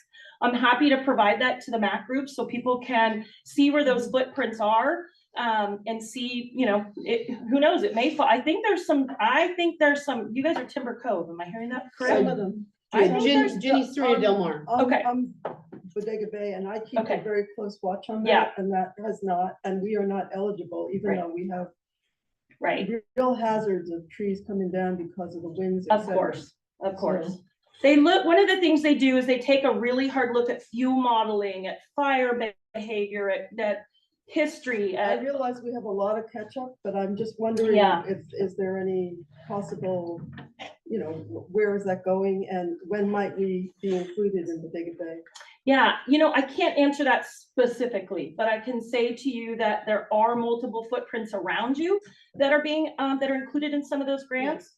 And it doesn't mean that we can't come up with an option out here with a fiscal sponsor, 501c3 that wants to write a grant to do a program out here, right? We could do something like that. To dovetail off of what Cindy is saying, Steve, a few minutes ago was talking about the consolidation of the Bodega Bay Fire Department with Sonoma County. There's also a consolidation of many of our local volunteer fire departments under the Gold Ridge umbrella. And what that has created is an equal amount of 501c3s that were set up to sponsor the volunteer fire departments that are now going to pivot. And I believe you will be seeing some of this kind of work, some of this kind of grant pass through coming through some of the local volunteer fire department 501c3s. So stay tuned. Yes, great point, because all of these volunteer fire companies had their 501c3 fire foundations that they did all their fun pancake breakfasts and prime rib feeds and whatever it may be. Those, once they consolidate with Gold Ridge, or if they were to come into Sonoma County Fire, those 501c3s are sort of stuck there for a minute and they have to pivot, like she said, and they pivot to what can they do to benefit the community. And a lot of them are moving toward the grants projects. For fuel mitigation. So so this is what's being, tossed around right now, that we have these volunteer firefighters that we've supported all this time, right? And we have a community that still wants to support those firefighters. We still are gonna be doing lunch feeds, pancake breakfast, the big event in Bodega. So what are we going to be then doing with those funds? Thank you. And we're still wanting to support our volunteers. Well, what better way to support them potentially? And this is just something that's it's out there. This is not solid. It's a stay tuned thing. But one of the potential things is that maybe we pay those volunteers to come and clean up your property. Yeah. So this is one of those. I see the wheels spinning for you. Yes. Well, I mean, it's the community, right? I Sure. mean, the Yes. community problem because Yes. anyway, Yeah. go ahead. Thank you. So, Mr. Foster. Timber Co. We are sort of at the front edge of beginning to look at consolidation, couple of three options. we're Mhm. looking at. How do the programs through Sonoma County Fire extend to the districts that are not part of? So Sonoma County? vegetation management, that ordinance applies across the county, unincorporated. So yes, absolutely. Now, does that mean Timber Cove Fire Department is out doing inspections? I don't know. I can't answer that. Because remember, we're talking about, we have a lot of volunteer fire companies still out here that give all they got to their community. But they may not have that ability to get out and enact some of these programs that departments that have paid staff to do that. But it does apply. So for example, you call your Timber Cove Fire Station and you say, my neighbor has this giant pile of brush right next to the property line and they're not getting rid of it. You make a complaint to the fire department. Well, 13A addresses that. So technically they can go out, or one of the county representatives can go out and cite the property owner. So yes, it does apply. 13A applies across the county. Thank you. Elizabeth, do you have any questions? Yeah, I'm wondering if we can be in contact with you about getting a community meeting for our general. I'd love it. I'd absolutely love it. Welcome The it. outlying area. Yes, yes. Now, the only caveat to that is if you're in the fire district, because I can't go step on somebody else's territory. But what I can do is put you in touch with the right person that can, be your liaison. Yeah. Carolyn? No. Can I make a quick comment? I want to reinforce something Cindy said. 5 feet matters. It really matters. A bunch of our command structure went to a fire conference about 2 weeks ago, and someone spoke about this prevention. He was a chief who really did a big study on it. His area was losing insurance coverage. The insurance companies are not fools. The insurance companies looked at his community and said, you've got to pass an ordinance where you get 5 feet. If you get 5 feet, we can come back in. They passed one at 2 feet, they lost their insurance. We're all worried about losing our insurance, but the insurance companies have got the numbers to show. They know as much about fire and fire loss as any of us do. And so that when they say our cut line is 5 feet, and when communities don't do 5 feet, they're losing their insurance. So that's just solid reinforcement from those of us who've been diving deep into this insurance issue. We're going to another conference next week, and there's another panel on insurance that I'll look into. But when Cindy says 5 feet, they mean 5 feet. There is a crisis in California right now related to insurance, if you haven't heard.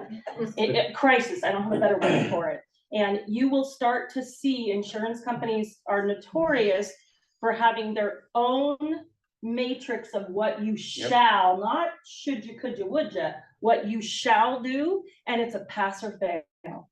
And one of those is 5 feet. It's 5 feet. So, Yep.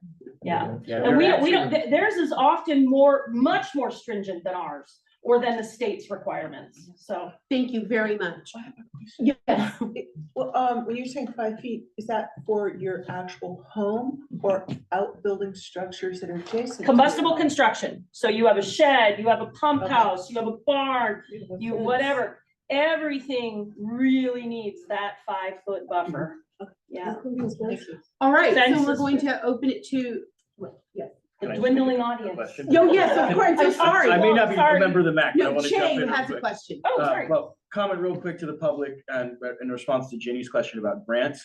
I highly suggest that anyone over about 5 acres looks at National Resource Conservation Service, NRCS, and our local RCD, Resource Conservation District, for funding for fuels, because they have those.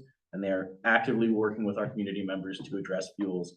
There's funding for your private land. You may have to match some, but they're still great grants. Chief, I was just gonna ask, can you speak a little bit, because we were talking about the chipper program and some of the limitations there, about some of the programs, training civilians to do pile burns and, you know, one of the benefits there. And So, yeah, so what you can do out here on the coast is that you can get a burn permit to deal with some of that tree debris and some of that slash and that work that you do on your property to create defensible space. You can burn that stuff. You have to make sure you have an air quality permit, and out here we're in the northern air quality district, yes. Correct? Yes. And so those air permits are pretty easy to get. We're outside of that window right now. So April 30th is kind of that magic date when really outdoor burning is something we try to discourage. But November, when those first heavy rains fall and we declare fire season over, you can start burning them. So this is the time to make your piles, as long as those piles aren't next to your house or next to your neighbor's house or whatever. But we encourage you to make those piles, get them ready. And then as we get closer to that rainy season, cover those piles so they stay dry, because one of the things is those piles have to be dry to burn really well. But you can do a 10 by 10 pile burn on your property legally. If you have a large property and you're looking at, if you're interested in doing prescribed burning, or they call it control burns, things like that, that's something we can work with our CAL FIRE partners on. If you have large properties, then, you know, reach out to me and perhaps we can look at some sort of prescribed burning annually to, you know, help mitigate some of those fuels that come back every year. So yeah, pile burning is always a great option and puts a tool in your hand that costs you little to nothing other than your air quality permit. Thank you. Thank you, Chief, for that. That was great. One last statement from my behalf. You asked early on if we had received letters from the county regarding. Yes. So I think some of us might have gotten a little bit tossed off that for a moment, because I perceive mine as coming from the fire marshal's office. Yeah. Many of us. That's why I used my air quotes. Yes, you did. Yeah, I saw. You threw me, kid. Okay, so at this time, I'm going to open up the questions to our participants. So I'm going to ask you to come and stand at the podium so that the meeting owl can hear you. Yeah, And you are? Denny Tibbetts, and I have a question, comment. For instance, I've had some trees chosen by PG&E to cut down. They're gonna pay for them, okay? This was several years ago, and they keep, you know, I keep getting notices, and then when you talk to them, they say, well, you can't do it because the Coastal Commission hasn't signed off on them. That's a really good one. I don't know if I can, I don't know. Can I take this one? Yeah. Yeah, please. So I get a lot of contact about PG&E trees. PG&E is governed by the state and the feds. So I strongly suggest that you reach out to your state assembly member and state senator. They're usually a little more responsive than the feds. And they can help with some of those issues. Also, if you ever want to make a complaint, you can do so to the CPUC, just CPUC complaints. It's the first thing that pops up. I was just curious, are they like playing off each other? They really don't want to do it and blaming the Coastal Commission, or? Well, They do I it don't on the know. rest of the Yeah. county. Excuse me? They do it all around the county, not Yes. just on the coast. Yeah. Okay. I will tell you that there is a piece of that PG&E thing that ends up on my desk on a regular basis every week, and that is they send out contractors. So it's not, you're not seeing PG&E guys out there cutting these trees. It's gonna be like Atlas yeah. Tree or someone that They've they. now come about 3 times. Oh, yeah, this has got to go. This has Yes, got to go. yes. And, you know. But keep in mind and reach out to me if this happens to you. They likely won't take the body of the tree. They will take and chip the slash, and they will leave that body of the tree. I've had a lot of really good luck with calling up PG&E or calling up the contractor and saying, where you left that tree debris blocks a hydrant, blocks a turnout on a road, blocks my access, whatever I gotta tell them, and they'll go and take care of it. If they get a call from the fire marshal saying, you left stuff behind and it's not okay with me, they'll come and get it. Almost every time. I've not had them say no. Thank you. Yeah. Just dovetail off that one. Also the county right away on the roads. Yeah. Oh, yeah, that's good. That's when you hit me up. I know, right? Yeah. Scott Farmer, would you like to get up and Okay. you have a question? 2 comments and questions or clarification. In our area, Timber Cove, roughly 45% of our area is state park. And it is poorly maintained and a real issue for us. I'm surrounded by state parks, dense. Okay, 5 foot. Don't forget your brooms and your lawn chairs. They're flammable too. And then my clarification. Twice you mentioned about the county ordinance stating that if you have a building less than 100 feet from your neighbor's line, you can impose on your neighbor that they clear to create 100-foot space. Is that the only area? I or wish, is there a I whole wish. lot? That's the hard piece. So what I will say is that unfortunately, no, property lines are property lines.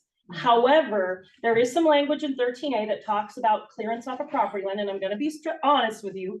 It's not super robust. It's like 10 feet, which I'll take 10 feet over no feet, but 10 feet isn't a lot. But as I've said here in this meeting a couple times, if you have a problem, and unfortunately you're not in my fire district, however, I can get you connected with someone, but the thing to keep in mind is that a lot of times if we I get these calls all the time.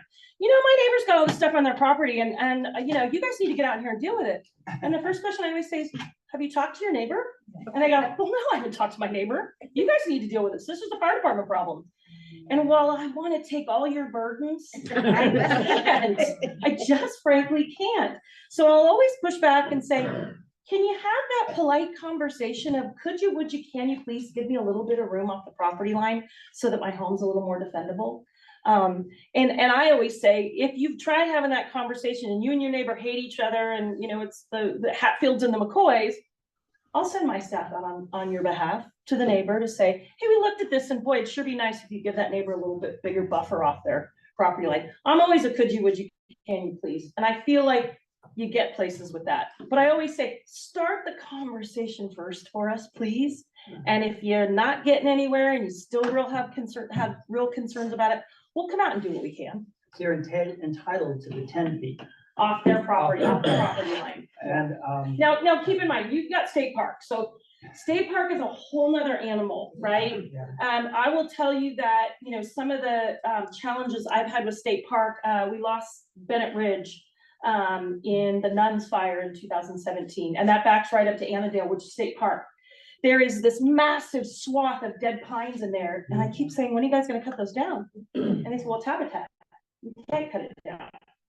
So they were always battling this, what's good for the environment, what's good for I struggle. State parks is not always easy to do. I have great relationship with them. They do great projects, but it's state parks.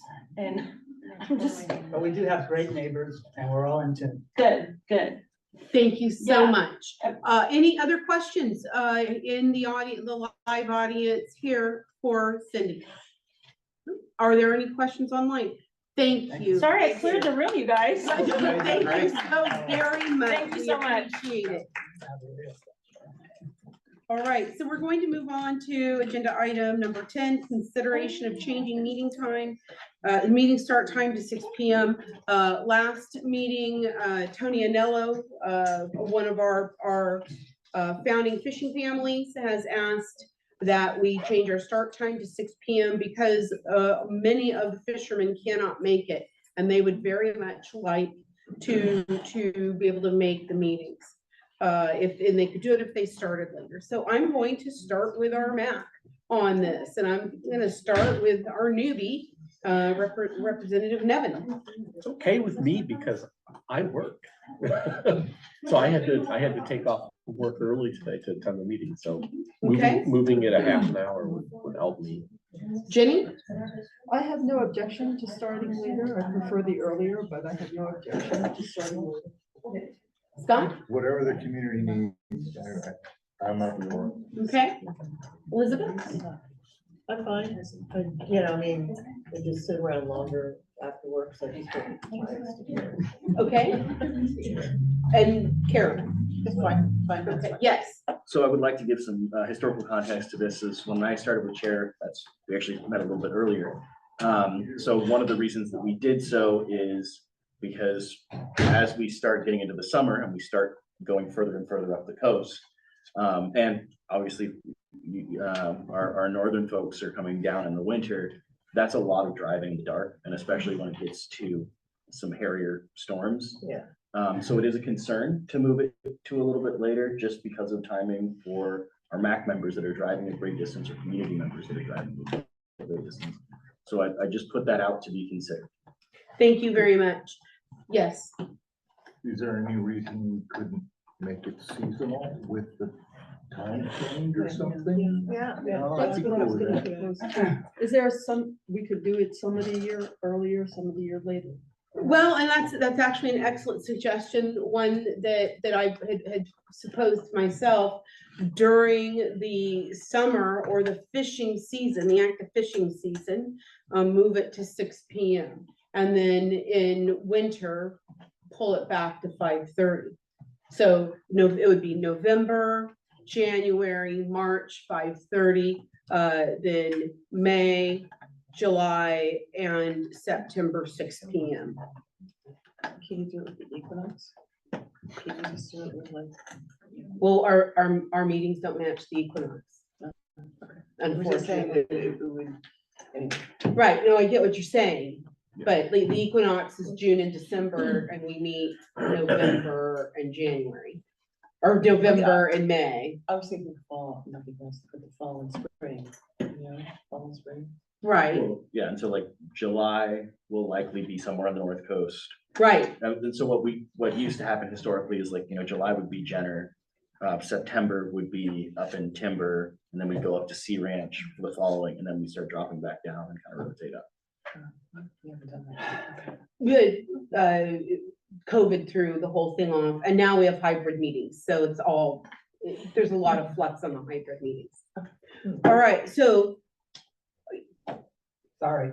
Yeah, wait, we're not done here yet. Okay, Go for it. okay. So what I'm hearing from the MAC is split the baby.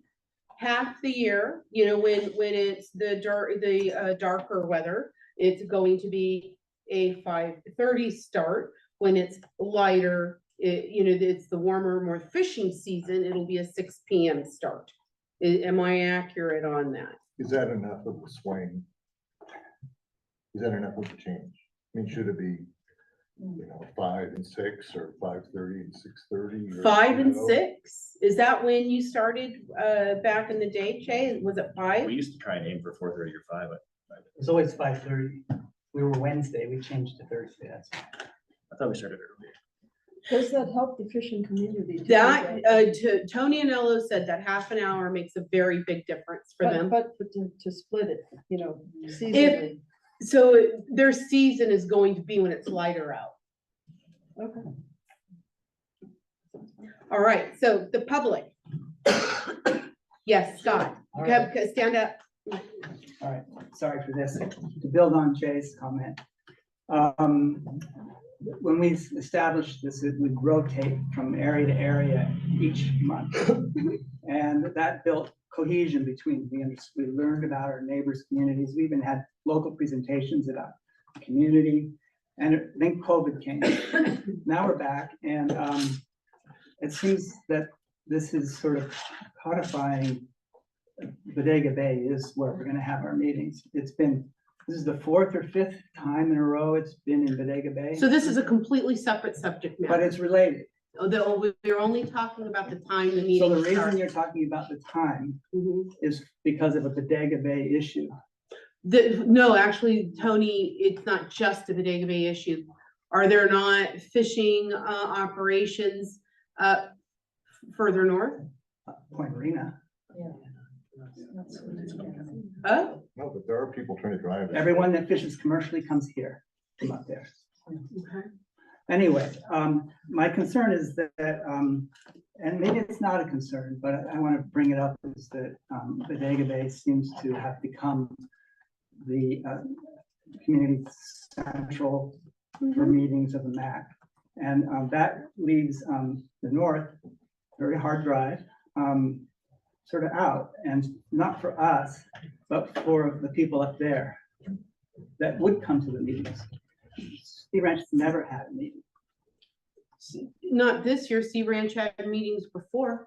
never. Well, okay, We scheduled one and COVID came. so So I'll just introduce a thought, and that is maybe we should have an upper and lower MAC. I think it's a future agenda item actually for, let's put this on the agenda in July. Do we split the MAC? Do we go back to a more formalized schedule? I think that's an excellent, for the Brown Act, I think we need to put this on the agenda. Okay, we can agendize. Thank you. Any other questions from the audience on this issue? Or comments, rather, anybody online? No comments online. All right. Thank you. I propose a motion to test drive a 6 p.m. start time for July and September. Is there a second? Can you say? Oh, I thought we just agendized that for the fall. No, we just, location. Location, not start time. This is simply start time. Yeah, I have upper and lower MAC as a future agenda item in July. And meeting location. And meeting. Yes, Okay. yes. Thank you. So regarding just the start time of the meetings, shall we test drive a 6 p.m. start time? And I am, So you're moving for the next two meetings to be at 6. yes, The short version. The short. I second. all in favor? Yeah, Any opposition? And any abstentions? So, well, the next two meeting times start at 6 p.m. to see how that works for our public. Agenda item 11, the community engagement ad hoc committee. So this last meeting, we decided for Carolyn, myself, and Scott, we're going to be on an ad hoc committee for community engagement. There is no update. I take full responsibility for no meeting having taken place since our last meeting. This is a priority going forward into the next couple of weeks. All right, I think that, does that sum it up? Are we good? All right. I adjourn, oh, wait a minute. I vote to adjourn the meeting. Would you like a motion? to I adjourn? thank you. I will make it a motion to adjourn. Oh, Scott's first motion. Thank you, Scott, Scott. Is there a second? I second it. Meeting adjourned. Good job, Scott. That's how we do it at Sea Ranch. Thank you.